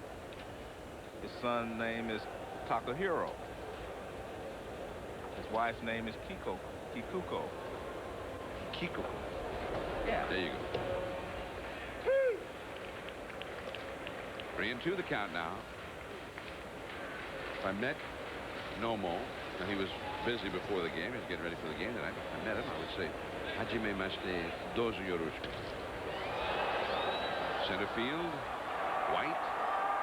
Hit pretty well by Nomo, but he is retired. 4-out number 1 in the 5th inning. We've got an update now on that Baltimore game in Seattle with Carl Ravage. Lip goes to the hospital for x-rays. Back to you. Thank you, Carl. Leadoff man Roberto Kelly comes up now for the Dodgers in the 5th inning. Kelly twice has grounded out to the shortstop. He's 0 for 2. The Dodgers lead the game 1-0 against Fassero and the Expos. And that is ball 1. I was there Friday night when Ken Griffey Jr. fractured his left wrist, making one of the most incredible catches that anyone has ever seen in the game of baseball, running full speed, leaping in the air, just as he got to the wall, and catching it just as he crashed into the wall. Sean Barry throws out Kelly for out number 2. And it may have saved that game for the Seattle Mariners Friday night, but it also cost them one of the best players in the league for at least 3 months. Well, I wanted to make a point about Roberto Kelly, and that is he has been traded 4 times in the last 2.5 years, and people say, well, you know, there must be something wrong with him. Well, that's not true. In fact, all the managers from Buck Showalter to Bobby Cox to Felipe Alou have all said that this guy brings a lot to your ball club. This guy works hard, he plays hard, and he's a good player. It's just that someone else always wants him, and the fact that he is available because, you know, he's not a superstar, but he does play hard, and he's being traded not because he's not a good guy or not because he doesn't have ability. It just seems that someone always wants him, and he's available. Well, the Yankees traded him for Paul O'Neill, and they wanted that left-handed power for Yankee Stadium, and they had Bernie Williams standing by to play center field. The Reds traded him for Deion Sanders because they needed some left-handed hitting, and the Braves needed some right-handed thump. Base hit for Offerman, his 2nd in a row for the Dodgers. Hit number 5 for L.A. The 2 down, Offerman is aboard, and the slugger, Raul Mondesi, is coming up. And the Expos traded him to the Dodgers because they needed left-handed hitting, and the Dodgers needed a center fielder with some speed and a leadoff hitter. So, I mean, he does a lot of things well, so he's in demand. It came to the Expos in the Grissom deal. The Expos wanted Grissom as a leadoff hitter, but also because the Expos didn't feel they had the money on hand to pay Marquise Grissom. And also they lopped off a lot of payroll by sending Kelly to the Dodgers in the deal for Rodriguez. But they also give Rondell White a chance to play every day in the outfield, and that's another thing that Felipe Alou believed in. He felt that, you know, giving Rondell White a chance would prove to be a big benefit for the Expos. And the fact they needed some they only had 2 left-handed hitters on their ball club before they got Rodriguez and Treadway, you know, when Clifford Floyd went down. So again, Kelly is not a problem. He just seems that someone always wants him or needs someone of his ability. Strike 2 to Mondesi, who has doubled and scored the game's only run, and who has flied out to right, 1 for 2. Mondesi from Puerto Rico. Because of his arm, some people have drawn a comparison between Mondesi and a young Roberto Clemente. They both had great throwing arms, but Mondesi seems a much different kind of a player than Clemente was. That's down the right field line and into the seats. From a personal standpoint, I don't view players in the mold of Willie Mays, Roberto Clemente, Hank Aaron, Ted Williams. I do not view them in those guys' mold until they've been in the league 8 or 10 years and show me some of the things that those players have done. I think, you know, Mondesi is a very fine player, and he's going to get better. But Roberto Clemente is one of the all-time greatest players who ever played this game. And I'm not sure that Mondesi will fit that bill in the long run. Well, look at what's happened with Ken Griffey Jr. That's right. I mean, he's been compared to some of the all-time greats. He's off to an incredible start in his career. Maybe he's the best player in the game today, but now he's on the disabled list for 3 months. That never happened to Mays, and it will or not, Aaron, or... and it will not.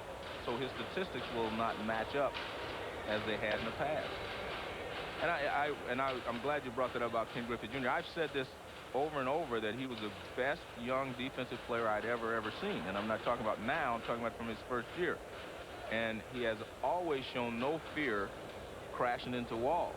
And I've always feared that he would get hurt. I've seen him jump into walls, making catches, and he just goes after the ball. He's like a wide receiver in football. He's going to get the ball. That's all he's going for. He forgets about the defensive player there and whatever.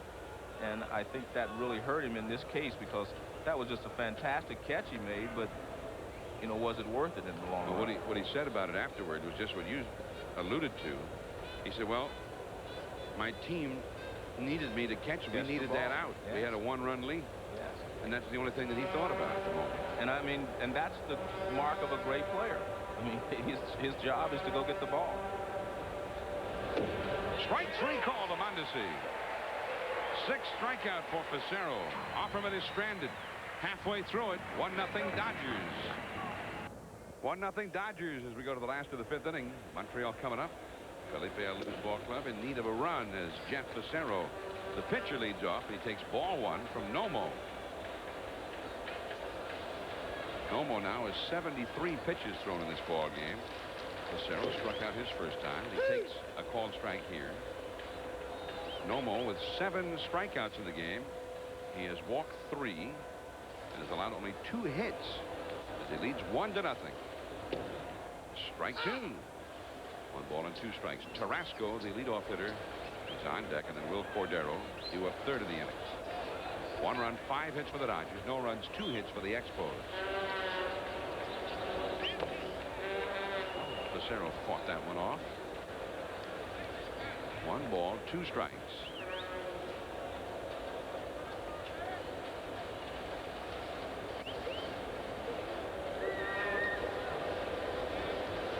Struck him out. That's number 8.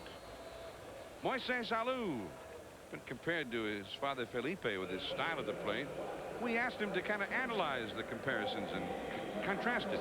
Right here, I'm probably a little bit wider. And my dad gets mad at me. He yells from the dugout whenever my leg, because he wants me to be a little bit closed up. But our swing pretty much looks the same. We see my dad's swing right here. Very nice, aggressive swing. And right now you can see my swing is pretty much the same. I mean, we turn on our back leg, both the same. You see that? You guys see that same angle of the leg. Here's a little more bent right here than mine. So why? Because I was open up more than my dad. You see it right here, and wider than my dad right here. But Tony Tarasco, fielded by Delino DeShields in the dirt, and Caro stayed on the bag. Out number 2. He did finish up in that comparison to Joe by saying that he wanted to actually get his swing so that it was even more like his father's swing. Well, his father hit the ball back through the middle. He hit the ball left center to right center. He wasn't really as much a full hitter as Moises is. And I think that's what he's talking about. He wants to get a little shorter stride and stay back through the middle like his father was. But I wouldn't complain about what he has accomplished so far. Yeah. Struggling right now is Moises Alou. The batter, Cordero, with Alou on deck. 2 down, nobody on in the 5th inning. And there's ball 2. 2-0. Alou on deck. What a baseball family. Felipe, Matty, Jesus all played in the major leagues at about the same time, the 3 brothers. Now Moises, the son of the oldest of those 3 brothers, Felipe Alou, is in the major leagues, and his dad is his manager. And a good one. Well, a 4-pitch walk to Cordero, and Alou is coming up. In Felipe Alou's career, a .286 average, 202 homers. 1966, he put it all together. Led the league in hits and runs, total bases. That year for the Braves, he hit .327, and he had 28 home runs. And he was the leadoff hitter. And the year that Matty Alou led the league in hitting, Felipe Alou was second to Matty Alou that year. It was the same year, Yeah. 66. Yeah, he was second to him. Matty was with the Pirates at that time. Here's Moises Alou. Ball 1 ball, no strikes. Runner at first, that's Cordero. Cordero's been on 3 straight times tonight. Matty Alou, 15 years in the big leagues, hit .307. Now, he was not a power hitter. In the 4-year period there with the Pirates, he averaged .335. Of course, he was a guy getting on base ahead of Clemente and all the big sluggers that the Pirates had. Stargell. 1 ball, no strikes. One thing I remember about Matty, also, he had a great arm from the outfield. And then Jesus was the youngest of the 3 brothers. Actually, I think of the 3 of them, Jesus had the best arm. Felipe was second, and Matty was third, but they all had good arms. You're right. I mean, he had a good arm, but I think Jesus's was a little better. DJ Alou, as he was so affectionately called. There's DJ Alou, and he could hit. I mean, he was a good batting hit. He hit a good hitter for average. Didn't hit a lot of home runs, didn't drive in a lot of runs, but he could hit. And in fact, now he's a scout, and he signed Carlos Perez, pitcher for the Expos, who is unbeaten, from another baseball family. And the also 3 pitching Perez brothers. And he's also very entertaining. He won here yesterday with the Dodgers. It is 4-0 in his rookie season with a 1.61 ERA. And I guess he is very entertaining whether he's pitching or not. That's Pedro Martinez in the middle of your picture facing, and the guy talking to him there's Carlos Perez. There goes Cordero, and he is in there, his 2nd steal of the game. And now a base hit by Moises Alou could tie the game. It is 3-1 to Alou. Well, Prince came up and fired to second base, but he had a tough pitch to throw on. The ball was away from him a little bit. He had to catch the ball across his body and then throw back, and he was not able to get enough on it. Or accurate, I should say. He wasn't able to throw it accurately to second base. He got 2-2 is the count to Alou. There's one down the left field line, and it is hooking foul. He broke his bat and could not make that one stay fair. That pitch on the stolen base was called a strike by Hirschbeck. Hence the count 2-2 rather than 3-1. But take a look at this. There's a sinker forkball down and in, and Matty Alou, I'm so into these Alous now. But Moises Alou gets it fouled down the left field line. You know, because there was not a World Series last year, you know, normally the two teams that managers that managed in the World Series are the All-Star managers. This year, Philippe Alou will manage the National League All-Stars. He was also voted Major League Manager of the Year last year. And Buck Showalter will manage the American League All-Stars. Because there was not a World Series, there was not, obviously, two managers that managed in the World Series. So these two teams had the best record. So Philippe Alou will manage the National League and Buck Showalter the American League. For those of you who were wondering what was going to happen. We're hoping that there's still some of you who were. There's a liner in the left center field. That's a base hit. It's into the alleyway. Kelly over to cut it off. Alou's going to try for second, and he is in there with a double. Coming in to score is Cordero, and it's all tied up.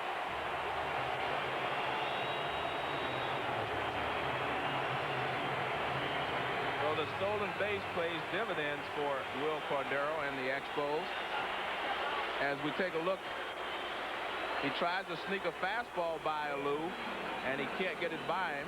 That's one thing that he and his dad definitely have in common. They hit the ball hard.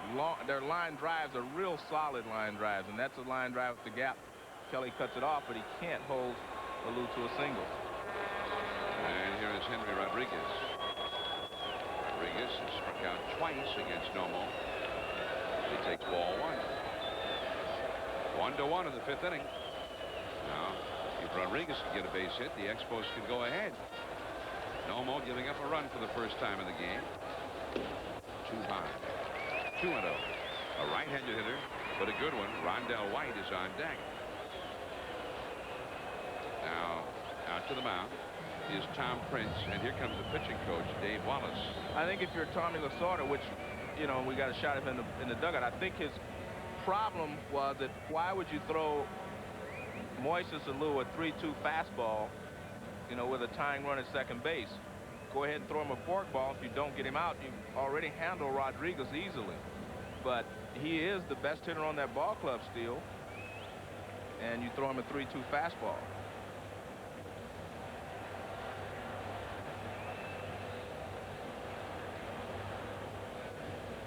And I think that's what they're saying, John. You should have thrown him a forkball. Nomo in Japan, the manager called all of his pitches.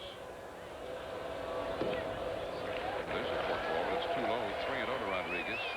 In Japan, Reggie Smith, now the Dodgers hitting instructor, was telling me, because he played over there for a while, they had these little computers, and the catcher wore a little computer wristband, and the manager could punch in the pitch sequence that he wanted.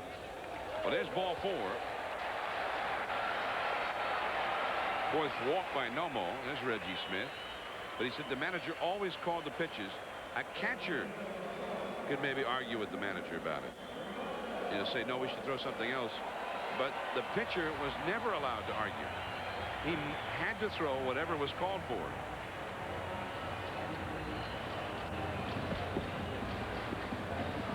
That is, by the way, the fifth walk for Nomo, including 2 in this inning. 7 strikeouts, 8 strikeouts, and 5 walks. Thrown 93 pitches. And there's another ball.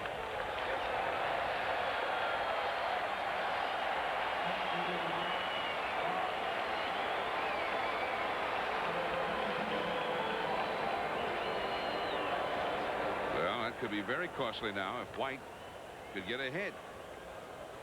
Here's a look at full Nomo speed. starts and then he tries to step off. You can't start and stop. In the dirt, blocked by Prince. He keeps it in front of him. Runner at third is Alou, and at second, Rodriguez. Alou doubled home a run, then Rodriguez walked. And then they have been balked along. 2 balks in the game committed by Nomo now. And it's 1 ball and no strikes to the very dangerous Rondell White, who blasted a home run here yesterday. He's hit 4 home runs this year and only 54 at bats. Now Prince will go out to the mound again. So perhaps they're having a little difference of opinion as to what pitch to throw here.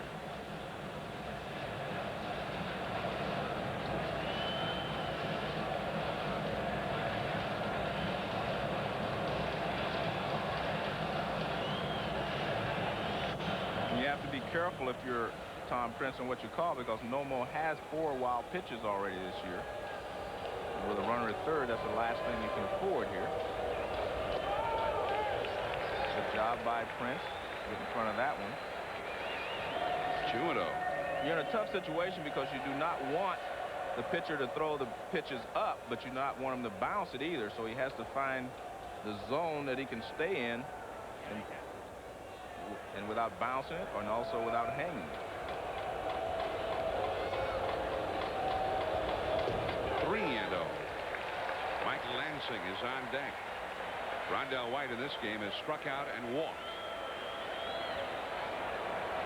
2 walks in this inning. One of them turned into a run. A 2-out walk to Cordero. He stole second, and then Alou doubled him home. Ball 4. 3 walks in the inning, and the bases are loaded. 4 straight Dodgers have reached base here, or 4 straight Expos against the Dodgers. The game is tied, and that will bring up Mike Lansing.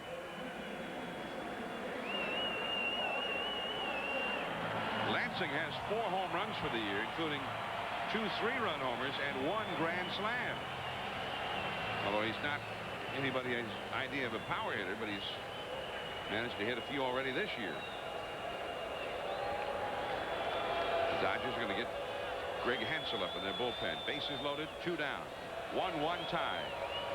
Fastball, strike, and it's 0-1. And that fastball was 88 miles an hour, so he doesn't seem to have lost any speed off of his pitches.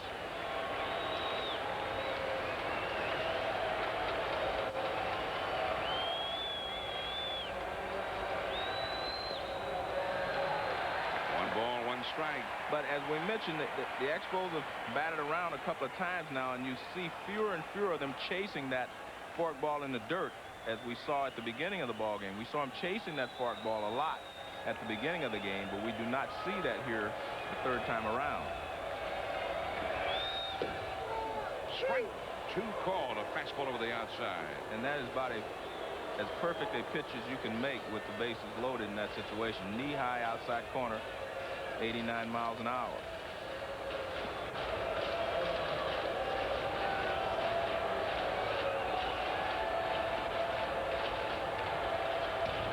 Broken bat. Carroll's to Nomo covering in time, and that's the inning.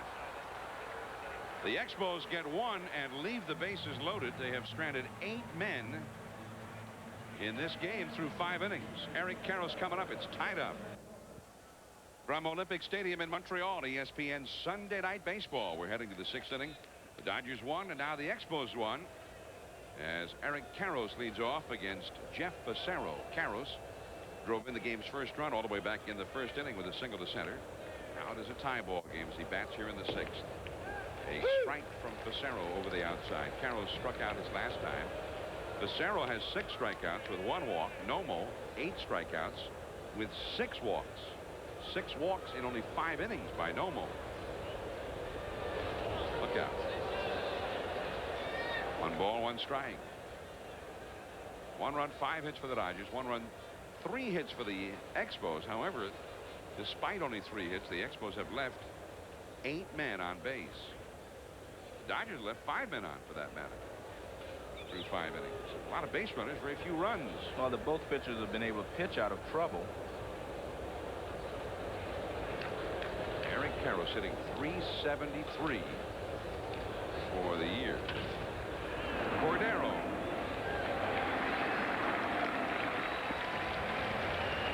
He's throwing like a guy. Looks like his arm hurts, Joe. Well, he's throwing like a guy that's not confident in his throwing. That's the real problem. Coming up on Friday, join ESPN for the College World Series, 3:30 Eastern. The 16th consecutive year that the College World Series will have been covered on ESPN. College baseball's 8 premier teams will be competing for college baseball's ultimate prize, the World Series. Friday, 3:30 Eastern, right here on ESPN. Tim Wallach was in the College World Series. He was the MVP in the 1979 College World Series for Cal State Fullerton. Mike Lansing, 10 years later, now the Expos second baseman, 10 years later, in '89, played shortstop for national champion Wichita State.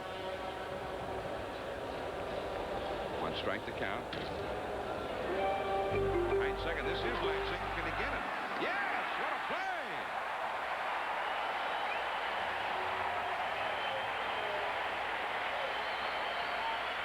Not many second basemen can make that play because that calls for a shortstop's arm once he makes the catch. This ball's over the mound. Now watch where he ends up throwing this ball from with his momentum going the other way toward left field. To be able to make that strong a throw from that deep requires a shortstop's arm, not a second baseman's arm. That's just a great play right there. I mean, and he doesn't really jump in the air. He just does it with all arm. That's excellent play. Extraordinary. Here is Ashley. Slider in the dirt. It was almost as if the '89 champion Wichita State Ball Club was telling the '79 champion Cal State Fullerton Club, hey, we could have beaten you if we'd played. 2 down. Here is Ashley, who has struck out twice in this game. 1 ball, 1 strike. Cal State Fullerton has already qualified for this year's College World Series. Also Tennessee and Florida State. All 3 of those teams have won their regionals and will be advancing to Omaha beginning next Friday. 1 ball and 2 strikes to Ashley. Actually, I'm going there next Thursday for the dinner they're having there. Well, anybody who's got a free dinner before any big event, call Joe. Yeah, I'm going there next Thursday. Are you going to speak? Yes. Broken bat. Cordero. That kind of lollipop throw over there again, but he got him. 3 up and 3 down. Only 9 pitches for Fassero in the inning. 1-1. First pitch of the inning to Darren Fletcher, popped up foul and out of play off to the left. Dodger catcher Tom Prince and third baseman Tim Wallach both gave chase, but neither could get to it. Darren Fletcher struck out and has flied to center, 0 for 2. He's the 7th place hitter. He'll be followed by Sean Barry and then Jeff Fassero. 1-1 the score. Nomo through 5 innings with 8 strikeouts, 6 walks. He's now thrown 102 pitches. Little looper back at third. Offerman. Nicely done. Wallach could not get there, but Offerman could and did. 1 down. Let's go now to Carl Ravitch for an update. All right, bottom of the 4th, Seattle threatening, and Mike Flowers with 2 aboard. Takes the Kevin Brown pitch right back up the middle. That scores Alex Diaz and Dan Wilson. They put 4 up in the inning. They are now into the top of the 6th, and the M's are winning 5-1. Back to you. All right, Carl, thank you. Kevin Brown's been outstanding for the Orioles early on. 4-1. Getting roughed up really for the first time this year. High fly ball by Sean Barry. Shallow right center. And the catch by Mondesi for out number 2. We're watching Hideo Nomo with the interesting delivery, one of the real unique pitching motions you've ever seen, but there's been a tradition of pitchers who've had really interesting motions. How about Juan Marichal? I used to love to watch Marichal with that high leg kick. Of course, Tiant come somewhat reminiscent of Nomo. Look at that.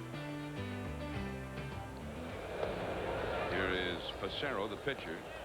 I mean, Louis, he'd give head fakes. He was kind of combination Elgin Baylor in a pitcher. He'd start faking with the head. He'd do the hesitation pitches. Yeah, Nomo doesn't shake his head or move his head. He just gives you the back and the slow delivery. Now but you're right, Louis Tiant gives you a little bit of everything. Watch the head. Little Fernando there with that head jerk. There's a swing and a miss by Fassero. 1 ball and 2 strikes. Marichal had that big leg kick. And how about Fernando? It looked skyward just before every pitch. In fact, still does with the San Diego Padres now. 4th ball is too low. 2-2 the count. Well, the one thing that they all have in common, though, is that they were basically foreign players, not brought up under American fundamentals. They were given the freedom to pitch the way they wanted. because most of the time in America, they teach you fundamentals and teach you how to throw the ball properly. Well, that's 9 strikeouts for Nomo, and just when they needed it, an 8-pitch inning. We're going to the 7th. 7th inning from Montreal, Sunday Night Baseball, and they brought the brooms here. The fans hoping for the sweep by Les Expos against the Dodgers. And right now it's a tie ball game as we go to the 7th. The Dodgers with the Nomo from Japan. Look at this, Joe, United Nations type pitching staff for the Dodgers. Well, there's Martinez. And Astacio, both from the Caribbean. Candiati from the United States. Nomo from Japan. And Ishmael Valdez from Mexico. Astacio and Martinez both from the Dominican Republic. Here's Jeff Fassero to Delino de Shields. And it's a called strike. The Dodgers owner, Peter O'Malley, has been a leader in baseball in trying to take baseball worldwide. The Dodgers have, for many years, had emissaries who've gone to far-flung countries to teach baseball, conduct baseball clinics. So it's not really unusual that it would be the Dodgers who would pave the way for the first Japanese major leaguer ever to pitch in the Major League Baseball scenario. Masanori Murakami also came from Japan and pitched 30 years ago for the Giants, but he had not been in the Japan major leagues before that. Nomo was and was a star over there. 2-1 to the Shields, and that's high ball 3. And what about someday, Joe, a World Series? I mean, the team that wins it all here playing the team that wins it all in Japan. Well, they used to have series like that where the winner from America would go over and play series of games against some of the Japanese all-star teams. Right. I don't think their league is quite the caliber of ours yet. So I don't think that would work as well at this particular time, but obviously they're getting better. Well, let's do it and find out. Right? I mean, we've always had those arguments for years here. Which league is better, the National League, the American League?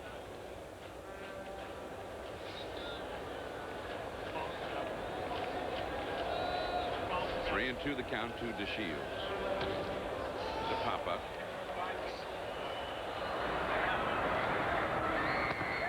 And in shallow left, it is caught by Alou. Foul ball by DeShields. He's now 1 for 3.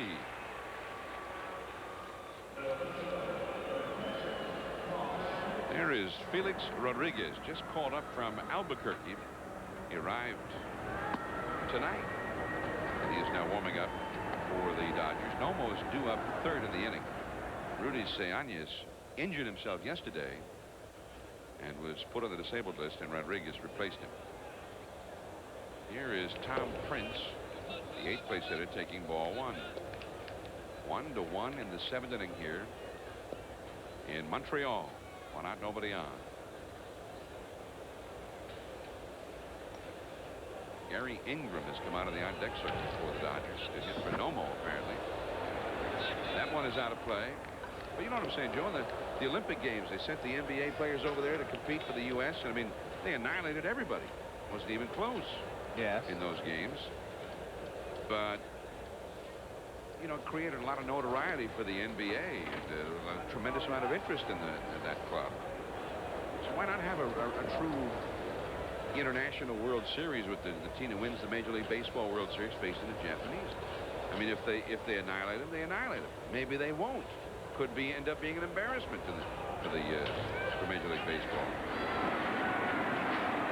My only comment would be we have enough problems to solve here first before we create some by playing in the World Series over there. We need to get a World Series here in America again before we have one over there. But that's what I'm saying. This is baseball has a few problems now. This is something that could maybe spark further interest in the game. Get people thinking about actually playing ball instead of all of the baloney that's been going around. Here is Nomo with nobody on base. He's just going to bat for himself here in the 7th inning.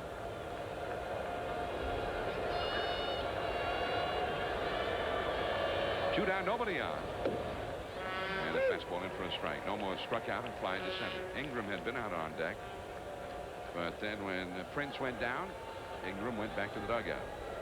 Jeff Fassero in a 1-1 game. And I mighty think, cut. yeah, Nomo was going for the downs there. I think he was trying to settle this. At least Well, why not? Give himself a lead. You have to remember, he had not batted until he came here. The Pacific League in Japan uses the designated hitter. The Central League, the pitcher's bat. That's in the dirt for a ball. He played for the Kintetsu Buffaloes. And I was wondering how the Buffaloes were doing without him over there this year. He'd been a 5-time All-Star. That would be kind of a hole in your starting rotation to lose a guy like that. 1 ball, 2 strikes to Nomo. 2 down, bases empty, 7th inning. Although last year he was only 8 and 7, so He struck him out. That's 7 in a row retired by Fassero. That's his 7th strikeout. Top of the order coming for the Expos in the 7th. It's tied up. Watashi wa Olympic Stadium ni orimasu. I'm John Miller. This is Joe Morgan. We got some international baseball for you tonight as the Dodgers and Hideo Nomo battling Les Expos de Montreal. And it's 1-1 last of the 7th, Joe. Now the question is, how long can Nomo go? well, he's thrown quite a few pitches, but he should be getting stronger. I've been told he's thrown over 150 pitches to win ball games when he was in Japan, so I don't know if there is a limit they have on him here tonight. He's over 100 already tonight through 6 innings. In fact, he's at 109 pitches thrown as he goes to work here to the top of the batting order for the Montreal Expos. Tony Tarasco 0 for 3 tonight. Tarasco struck out and twice grounded out against Nomo. There's ball 1. Cordero and then Alou will follow. Tony Tarasco against Nomo has given up only 3 hits but 6 walks. Now with 9 strikeouts. Like I said 8 a little while ago, it's 9 because he got Fassero to end the last inning. This one will hit a speaker and almost caught by Prince. It hit a speaker wire, I think. There's a maze of wires and speakers that surround the field, and that one was headed back into the seats, and then it hit a wire and almost unbeknownst to Prince hit Prince.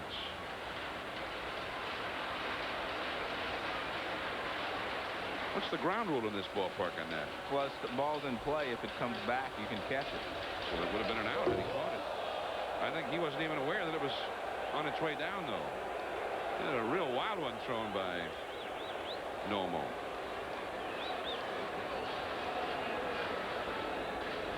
It's a fastball that just gets away from him, and he throws it over the head of Tarasco. 2-1 the count, and this one is fouled back and out of play. 2-2 the count. When we were in Seattle at the Kingdome for our first Sunday night telecast of the year, just the night before, there'd been a pop fly that hit a speaker and ended up going as a base hit. Base hit for Tarasco.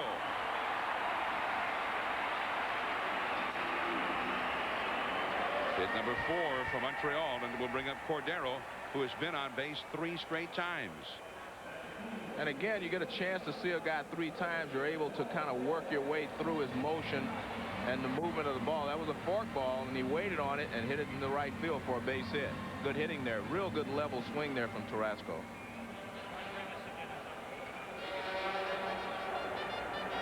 That'll bring up Cordero. We were talking about Hideo Nomo and his Kintetsu Buffaloes and how they're doing without him. Well, just as for the record, we have the standings in the Pacific League right now through yesterday's games. The Oryx Braves leading. The Cebu Lions are perennially the strong team in that league. The Daye Hawks, and then Kintetsu is struggling, Joe, a little bit under 500 in 4th place. Then Nippon Ham, the Fighters, and the Chiba Lotte Marines are in the basement over there in the Japan Pacific League. I know a lot of people probably have been wondering just how the standings have been over there. Last year the Buffaloes made a great run for it late in the season and almost caught Cebu there for a while before they faded at the end. Well, Cordero was squaring around as if to bunt, and he is going to bunt. Again, Nomo misses badly. The Dodger bullpen gets busy. You see on your screen the Expos bullpen is busy. That's Gabe White. Felipe Alou got his bullpen busy, and he's working up some strategy here with Cordero. There's White. If he gets the count in what he thinks is favorable for his team, Felipe Alou will try hit and run rather than just a straight sacrifice. And that one misses. Ball 2. 2-0 to Cordero. Alou flashes a sign.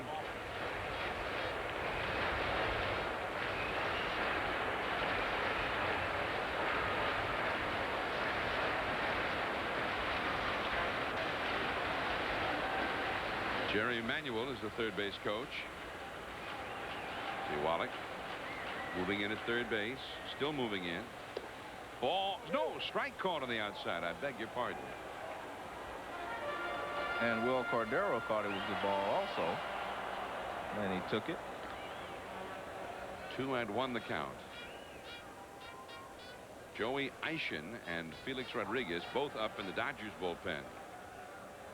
1-1. The Expos at the top of their order here with a man on base. 7th inning.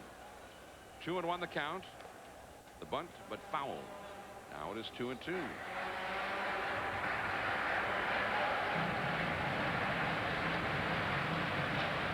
Moises Alou is on deck. He has driven in the only run for the Expos in this game. Well, Tony Tarasco has stolen 5 bases in 6 attempts, so he is capable of stealing a base in this situation. And we've already shown you that Nomo's a little slower to the plate than the Dodgers would like for him to be. Mindful of that, Nomo makes a throw over to first. 2-2 to Cordero. In fact, Tarasco leads the Expos with his 5 steals. Cordero's stolen twice tonight himself. Foul back over the screen into the crowd. Still 2-2.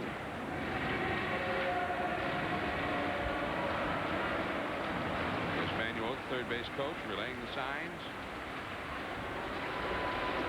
Tarasco over at first. Tarasco grew up in Southern California, Santa Monica. Moved out there when he was 7.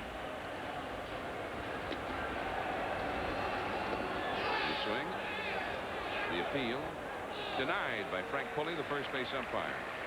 So now what do you do? The count is full, but Nomo has been striking out quite a few hitters, although he has not struck out Will Cordero. And so with a 3-2 count, do you send the runner? Talking to Tommy Harper, he said that one of the problems with their base stealing is that they don't get a big enough lead. They're kind of timid leads at first. There he goes, and it's ball 4. The 4th straight time that Cordero has reached. 7th walk by Nomo, and Tommy Lasorda is obviously very unhappy. He was very unhappy, as you saw, on that previous pitch. Here is Moises Alou. And here comes Dave Wallace, the pitching coach, out to speak with Nomo. Well, Lasorda's probably wondering whether he should have let Nomo start this inning since he had thrown so many pitches. But by the same token, he has not had good quality work out of his bullpen. So it's kind of the lesser of 2 evils, he's thinking. And there's a look at, I don't want to read his lips too much, but he said, what is he doing out there? Walks will kill you. And there's Dave Wallace talking to Lasorda before he went out to talk to Nomo. Eischen, the left-hander. Felix Rodriguez, the right-hander, in the Dodgers bullpen. Eischen, of course, was in the trade that sent Roberto Kelly and Joey Eischen to the Dodgers for Henry Rodriguez and Jeff Treadway. Well, here's just the man the Expos want to have up there in this spot. Moises Alou. He'd been in a slump, but in the 5th inning, he drilled a double into the alleyway in left center field to drive home the Expos run. That was with 2 down. It was a big spot. Nobody out here. 2 men out. The 4th ball. Strike 1. 1-1, 7th inning.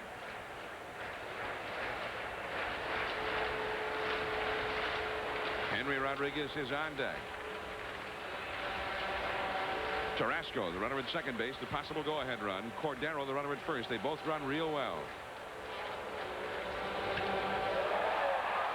This is catchable and is caught by Ashley. Well, it looked like he went down after that fork ball.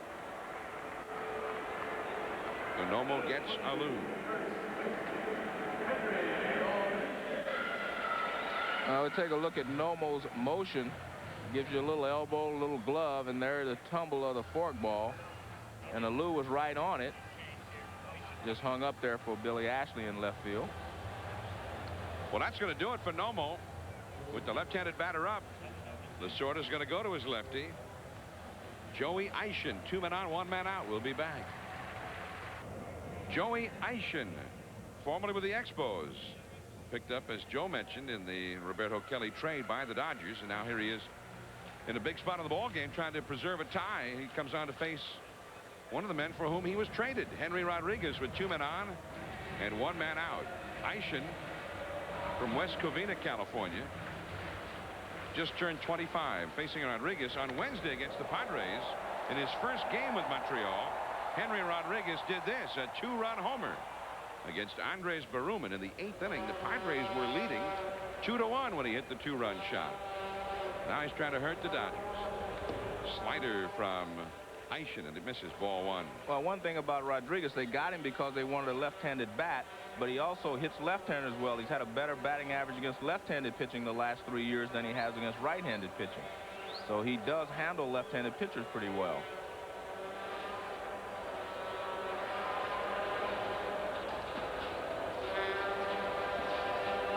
Well, the Expos are hoping here that he'll add to his total with men in scoring position. Rodriguez tonight struck out twice and walked once against Nomo. 2 men on, 1 man out. Carrasco at second. Slider missing again, 2-0. Last year at Ottawa in AAA ball, Eischen was 2-6 with a 4.94 ERA, 62 innings, 54 hits, and 57 strikeouts, but he also walked 40, so he had control problems for sure.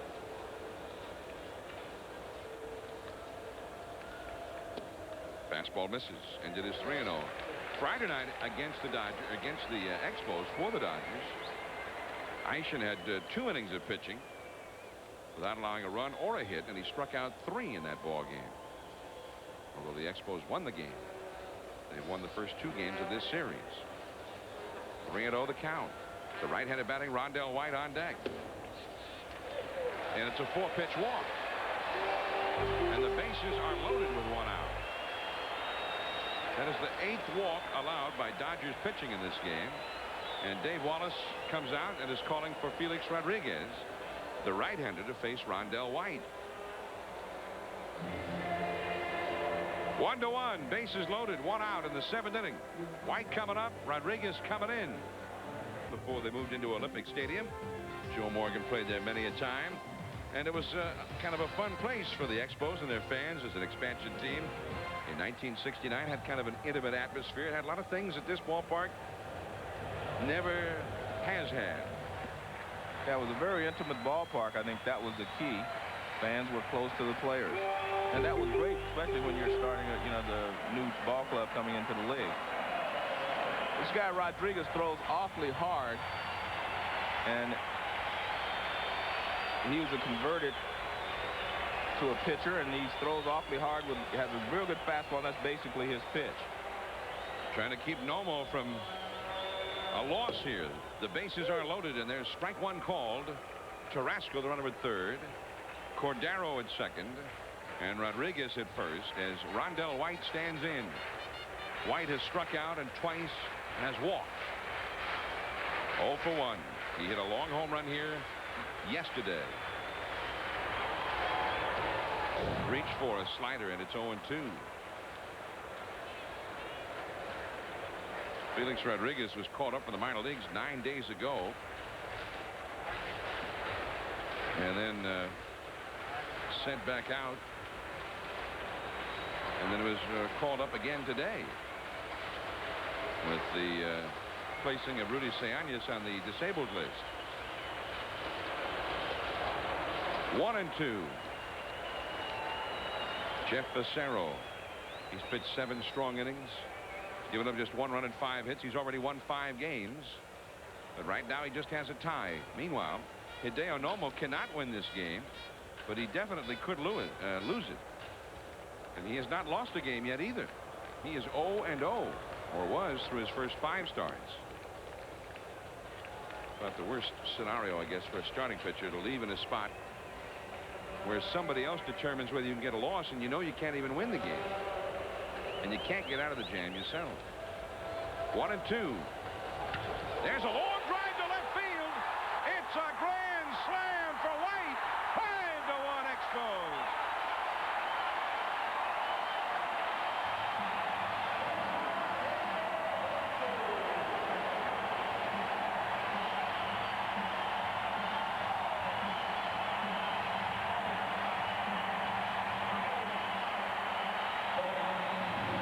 Lou said he had thunder in his hands, and he jumps all over a hanging slider, and he drives it out of the ballpark.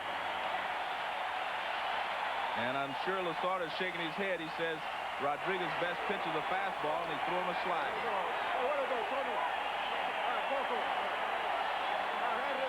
Rondell White is the toast of Montreal. Everybody is standing. They want a curtain call from Rondell White. There's a line drive, base hit left field for Mike Lansing. Everybody's still standing and cheering at Olympic Stadium. Rondell White is the toast of Montreal.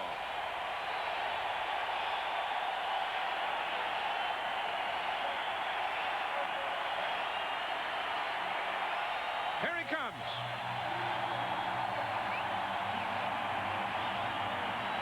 Fans were demanding it. 2 of the runs will be charged to Nomo. It is 5-1. Well, he has 2 strikes on him, and that is a hanging breaking ball, a slider that doesn't slide down, and Rondell White makes him pay for it. And there is Felix Rodriguez after watching it sail out of here. And Nomo watching the same thing at the same time, and his reaction very stoic. 5-1. The Expos. Omar Dahl is called in for the bullpen with the runner at first. Expos is still batting. Back in Montreal, the crowd is still hollering. Little bloop toward shortstop.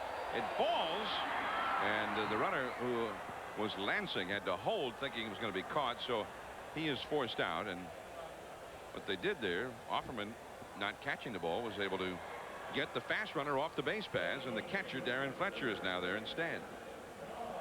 John, the fact that here's the pitch, a little pop up to shortstop, and you see Wallach chasing it. Nothing that Fletcher can do. He's running it out, and nothing that Lansing can do. It's just a force out at second base. And here is Sean Barry, 2 down now. 5-1 the Expos. Curves him for a strike. Omar Dahl, the new Dodger pitcher. John, I think that Rondell White was a benefit of some psychology by Felipe Alou. He had it written in the paper today that no one could throw a fastball by Rondell White, so Rodriguez tried to get him out with a slider, which is his second best pitch. His best pitch is a fastball, and they went away from it, and Rondell White hit a grand slam. So a little psychology involved there from Alou. Strike 2.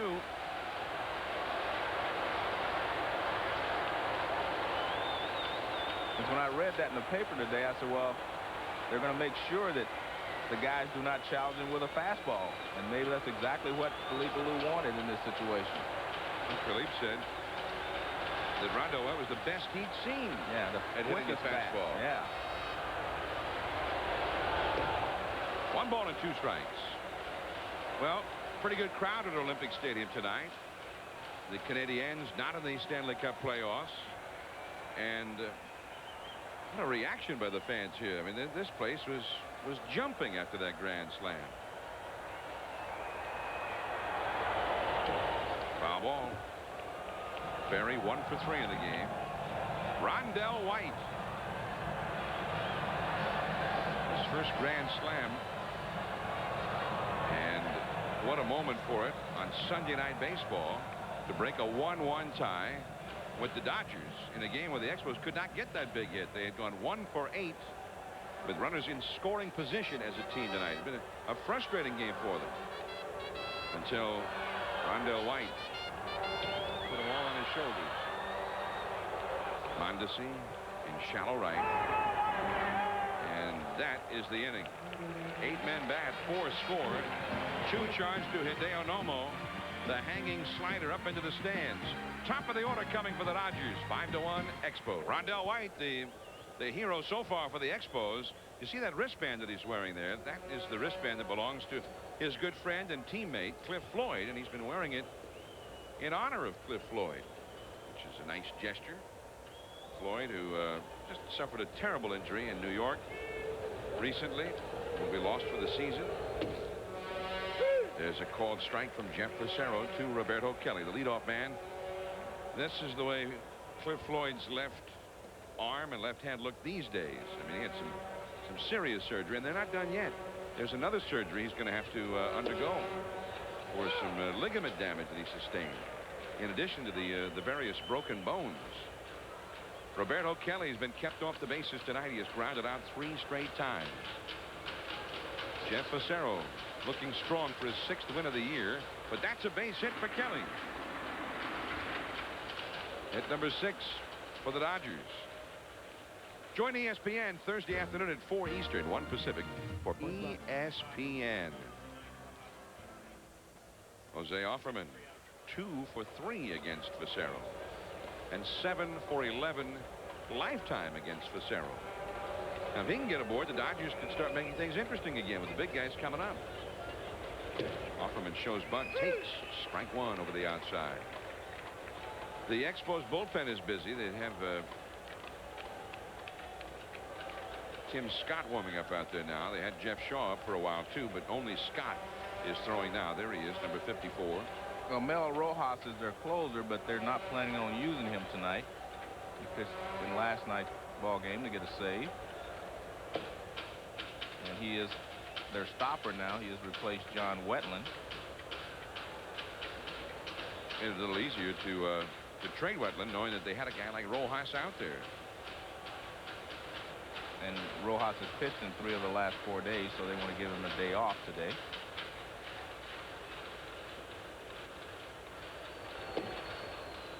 Too high. 2-1 now. Rojas, 3rd in the league in saves, back of Heathcliff Slocum and Randy Myers. Heathcliff Slocum blew a save today, though, for the Phillies. He walked in the tying run in the 9th inning at the vet.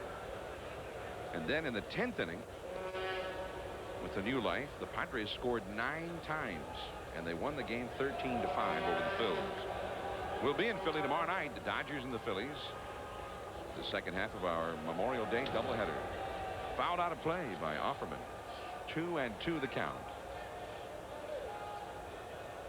The first half should be rather interesting. The Big Hurt, Frank Thomas, and the White Sox will take on the Cleveland Indians, who may have the best lineup in the majors. What a ferocious lineup it is. Albert Bell, Carlos Baerga, Kenny Lofton, Eddie Murray closing in on 3,000 hits. And then the second half of the doubleheader, Mondesi and the Dodgers, Dalton and the Phillies.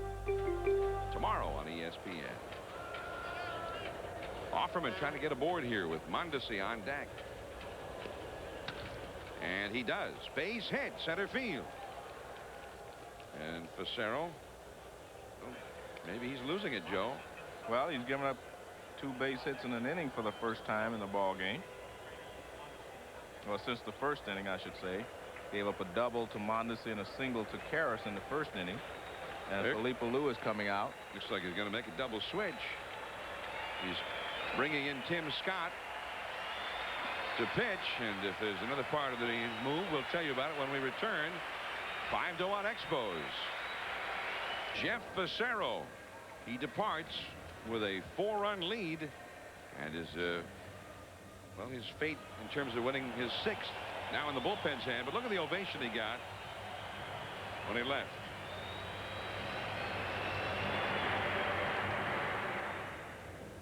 An exciting night for the Expos and their fans here. The fans really been into this game. I mean, they've had some electricity in this ballpark tonight. So Tim Scott, interesting numbers, Joe. Tough to hit and rarely walks anybody. Well, he's obviously overpowering. He has 15 strikeouts in the 16 innings. But one of the things they've been trying to get him to do, Joe Kerrigan has been trying to get him to throw more breaking balls and a few more changeups, because a lot of times he comes in, he just throws all fastballs, and he figures the hitters are going to be sitting on him after a while, so they want him to start mixing in a few different pitches. Well, he has, and Tim Spear is the new catcher, the double switch. Spear will hit in the 9th spot in the order, and Scott will hit in the 7th spot. And Spear would be the man leading off in the last of the inning. 2 men on. Kelly at second, and Offerman at first as Raul Mondesi comes in. Mondesi 1 for 3 with that first inning double. Scott has given up 3 home runs in 16 innings, which is not very good. That's because a lot of hitters are sitting on the fastball. Well, there's the breaking ball, strike 1. And that's what he wants him to do, because if you show a different speed, it really makes your fastball that much, just a little bit faster. In the past, he would come in and that first pitch would just be a fastball. Tim Scott. This is his 16th game of the year. He's been in more than half of the Expos games. The Expos have not yet pitched a complete game this year. The breaking ball outside. 1 ball, 1 strike. Now the crowd is very quiet. They know that the Dodgers have just a situation that they had hoped for here. The first 2 guys got aboard. Now the big guns are coming up. This is their best shot to try and get back into the game suddenly. Karros on deck, then Wallach. Mondesi hitting .307. He's got 9 home runs this year, 2nd in the National League. Well, a fastball to the inside. Well, that's very good pitching there by Scott. He starts him off with a breaking ball, then throws another breaking ball away. Then he pours that good fastball on the inside corner. Not much Mondesi could do with that pitch, because that just tied him up inside. There's Joe Kerrigan, the pitching coach. Kelly at second, Offerman at first, nobody out. The 1-2 pitch. Struck him out. Again, another good pitch. The fact that he wants him to throw a few more breaking balls doesn't mean that he's not going to use his fastball as his out pitch. He throws the breaking ball to set it up. Now he has 2 strikes, and this is his out pitch, the good fastball. And he throws it right by Mondesi. You can see Mondesi was a little late, because he has to wait a little bit now looking for the breaking ball. And that was a 92-mile-an-hour fastball. Eric Karros has driven in the Dodgers' only run tonight. He's 1 for 3, hitting .370. Fastball, a strike on the inside. Well, he starts Karros just the opposite from the way he started Mondesi. He starts Karros with the fastball.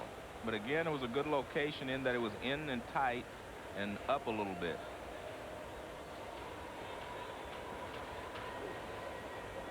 Five to 1 Montreal, 8th inning. Curveball, line to first, and the runners will get back. Rodriguez made the grab, but Offerman able to get back.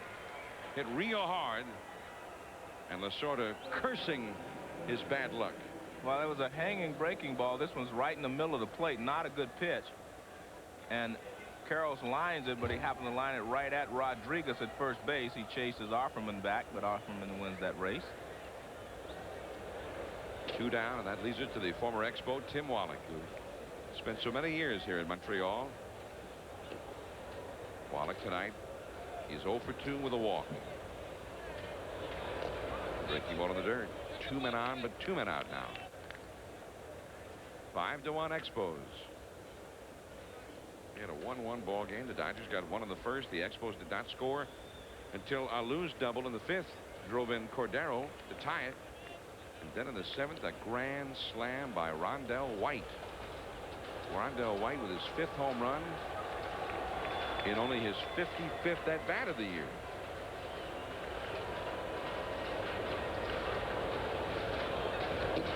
Outside, 2-0 now to Tim Wallach. this time last year, Wallach was one of the hottest hitters in baseball. He just was sensational at the outset a year ago.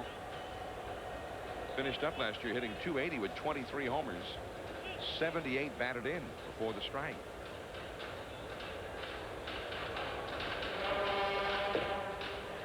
Off the outside. It is 3-0. Now Billy Ashley's on deck, and if Wallach gets aboard, Ashley would represent the possible tying run. Right-handed hitters have had only 2 hits against Scott this year. 26 right-handed at-bats against Scott. Only 2 of them got hits. 3-0 to Wallach. And 3-1. You see 86 miles an hour, so took something off to ease it in there. Well, he was aware that Wallach wouldn't be swinging because he's not the tying run. So he knew he would be taking. He was just trying to throw a strike.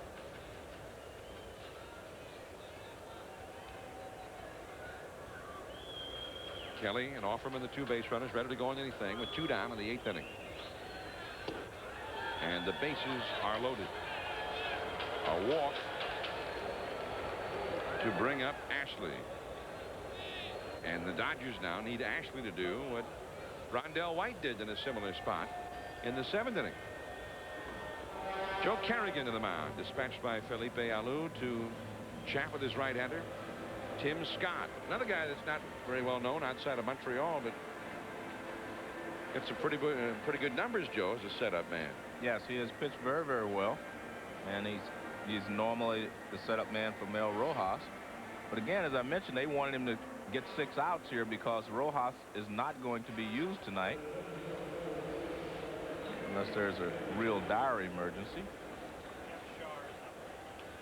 Well, we'll see if there will be here shortly. It, at this moment, depends on what happens with Ashley.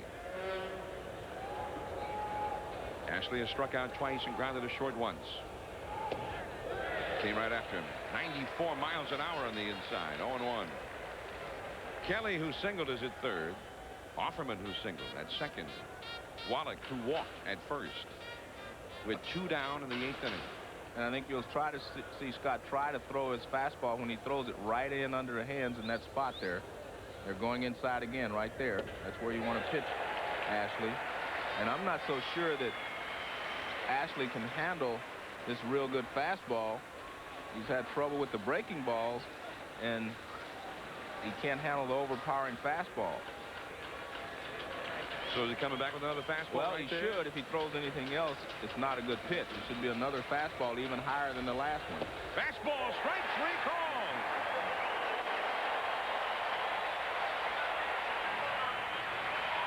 The Dodgers leave the bases loaded. And their best chance perhaps to get back into this game has evaporated.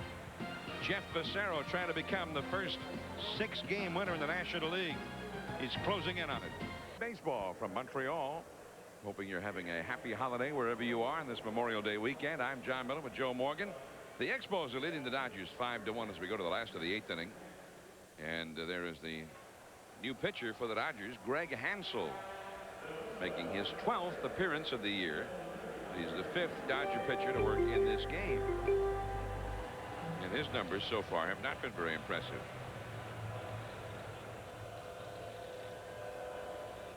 Comes on for Omar Dahl, who went 2/3 of an inning. There's a swing. Strike 1.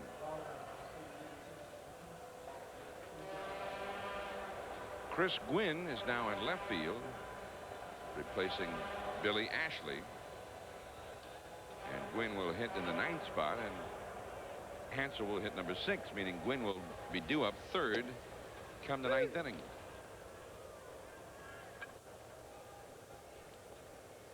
Five to 1. Tony Tarasco is on deck. The leadoff man for the Expos, who lead 5-1. That is Mondesi, 1 away. Well, today, Brad Cressy, that's Brad Cressy right there, the son of Mark Cressy, who was the pitching coach, batting practice pitcher for the Dodgers, and been with the Dodgers a number of years.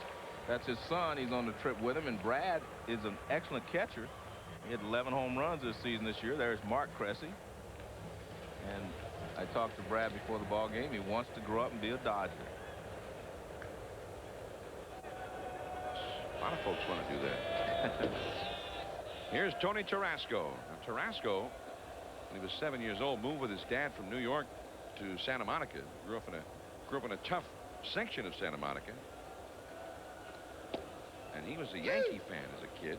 But he said one of the people who had the most effect on his hitting style was Manny Mota. When he was 15 years old, you know, the Dodgers give those clinics all over Southern California. And Manny Mota worked with him on his hitting and kind of taught him how to swing down on the ball.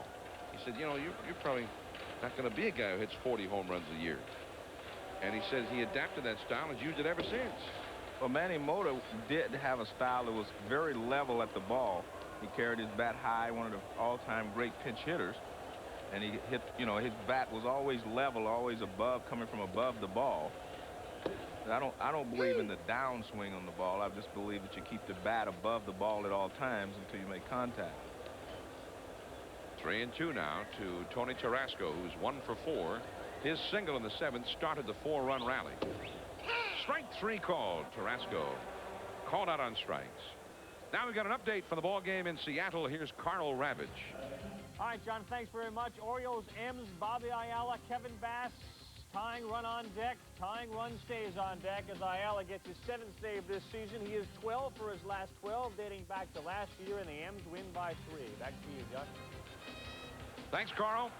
Here now is Wilfredo Cordero, who's been on base 4 times and has scored twice. He's had 2 steals. Quite a night for Cordero. You hit number 2 and you get on base 4 times, you've done a job. Exactly. But I still believe that Cordero is not going to be just a good player. I think he's going to be a star in this league. I think he has to work on his defense right now to get his confidence back in his throwing. But he has a very live bat. The ball really jumps off of his bat. And I think you're going to see a guy that one of these days is going to hit 20 home runs, drive in 80 or 90 runs. Facing Greg Hansel here. And Wilfredo Cordero was the guy who was signed when he was 16 years old. And he came to the United States and played in the minor leagues at age 16. Right to Wallach. And it's in time. And Cordero is gone for the first time tonight. He fails to reach base. Last chance for the Dodgers. 9th inning coming up. 5-1 Expos. It's 5-1 the Expos over the Dodgers as we go to the 9th inning.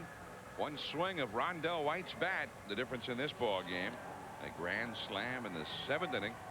Yesterday he also hit a big home run against Rudy Cianez. And this one was the 2nd Expos run. Proved to be the winner. They won the ball game 2-1. And then the big one today. Just a line shot on a hanging slider. And the 1-1 game became a 5-1 game. And Hideo Nomo, that was his reaction. 2 of those runs were charged to him. And he is in line for his first L. Yeah. He had neither won nor lost in his first 5 starts. But it will take an amazing 9th inning for the Dodgers to take him off the hook tonight. Delino DeShields against Tim Scott. Delino 1 for 3 in the game. Strike. It's 0-1. You know, Tim Scott is kind of an interesting story. He's 28 years old. Was in the Dodger system. And he had the Tommy John type surgery all the way back in 1987. And he had been a starting pitcher before that. Then they put him in the bullpen, and he said he just felt like he was, from that point on, just around to fill out a minor league roster in their system. And he became a 6-year minor league free agent, and the Padres signed him in 1990.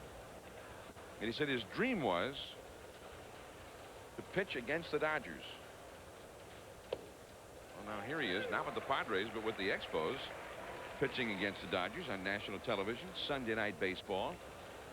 Trying to wrap up the ball game for Jeff Fassero, who stands to become the first 6-game winner in the National League.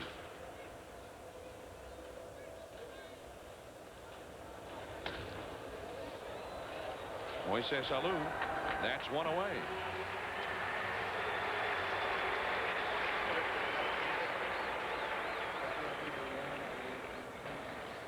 forget now, right after the ball game, Sports Center joined Keith Olbermann and Dan Patrick with the highlights from the Indy 500, won by a Quebecer, somebody from Montreal. They'll tell you about it. Spurs Rockets game 4, and a conversation with Dennis Rodman. Can't wait for that.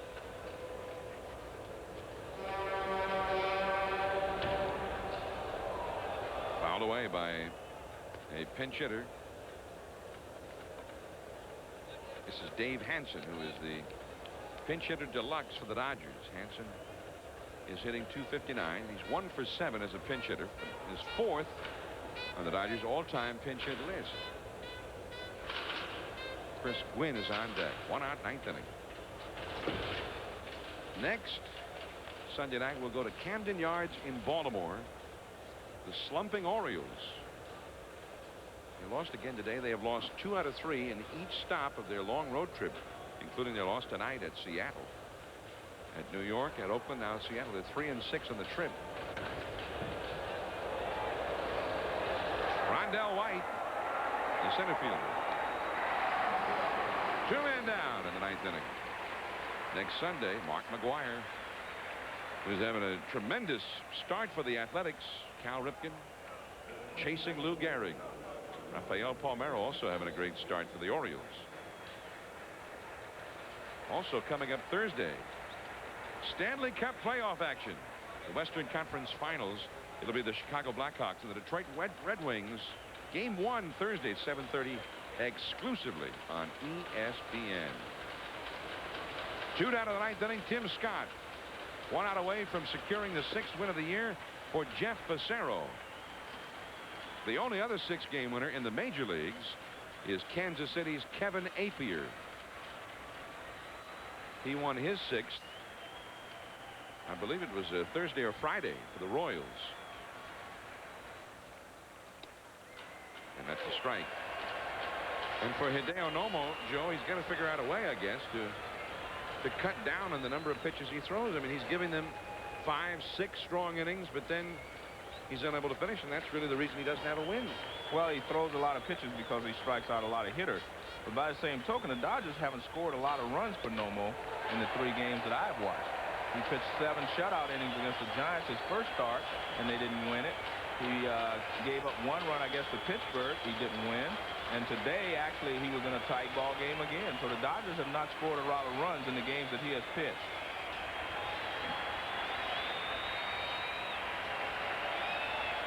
One strike of life left to the Dodgers, who are that close to being swept by the Expos this weekend as they head for Philly.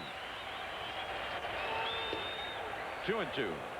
Everybody in the stands is still here late at night. This is not a holiday, by the way, in Canada.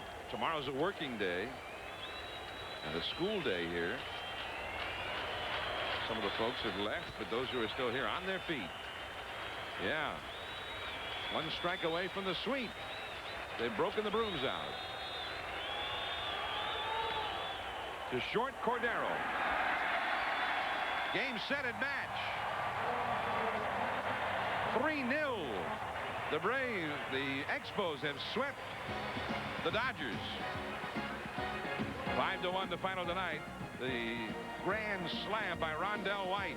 Jeff Fassero, the first 6-game winner in the National League. Nomo, his first loss. Frustration mounting for the Japanese right-hander. John Miller for Joe Morgan from Montreal. Good night, everyone.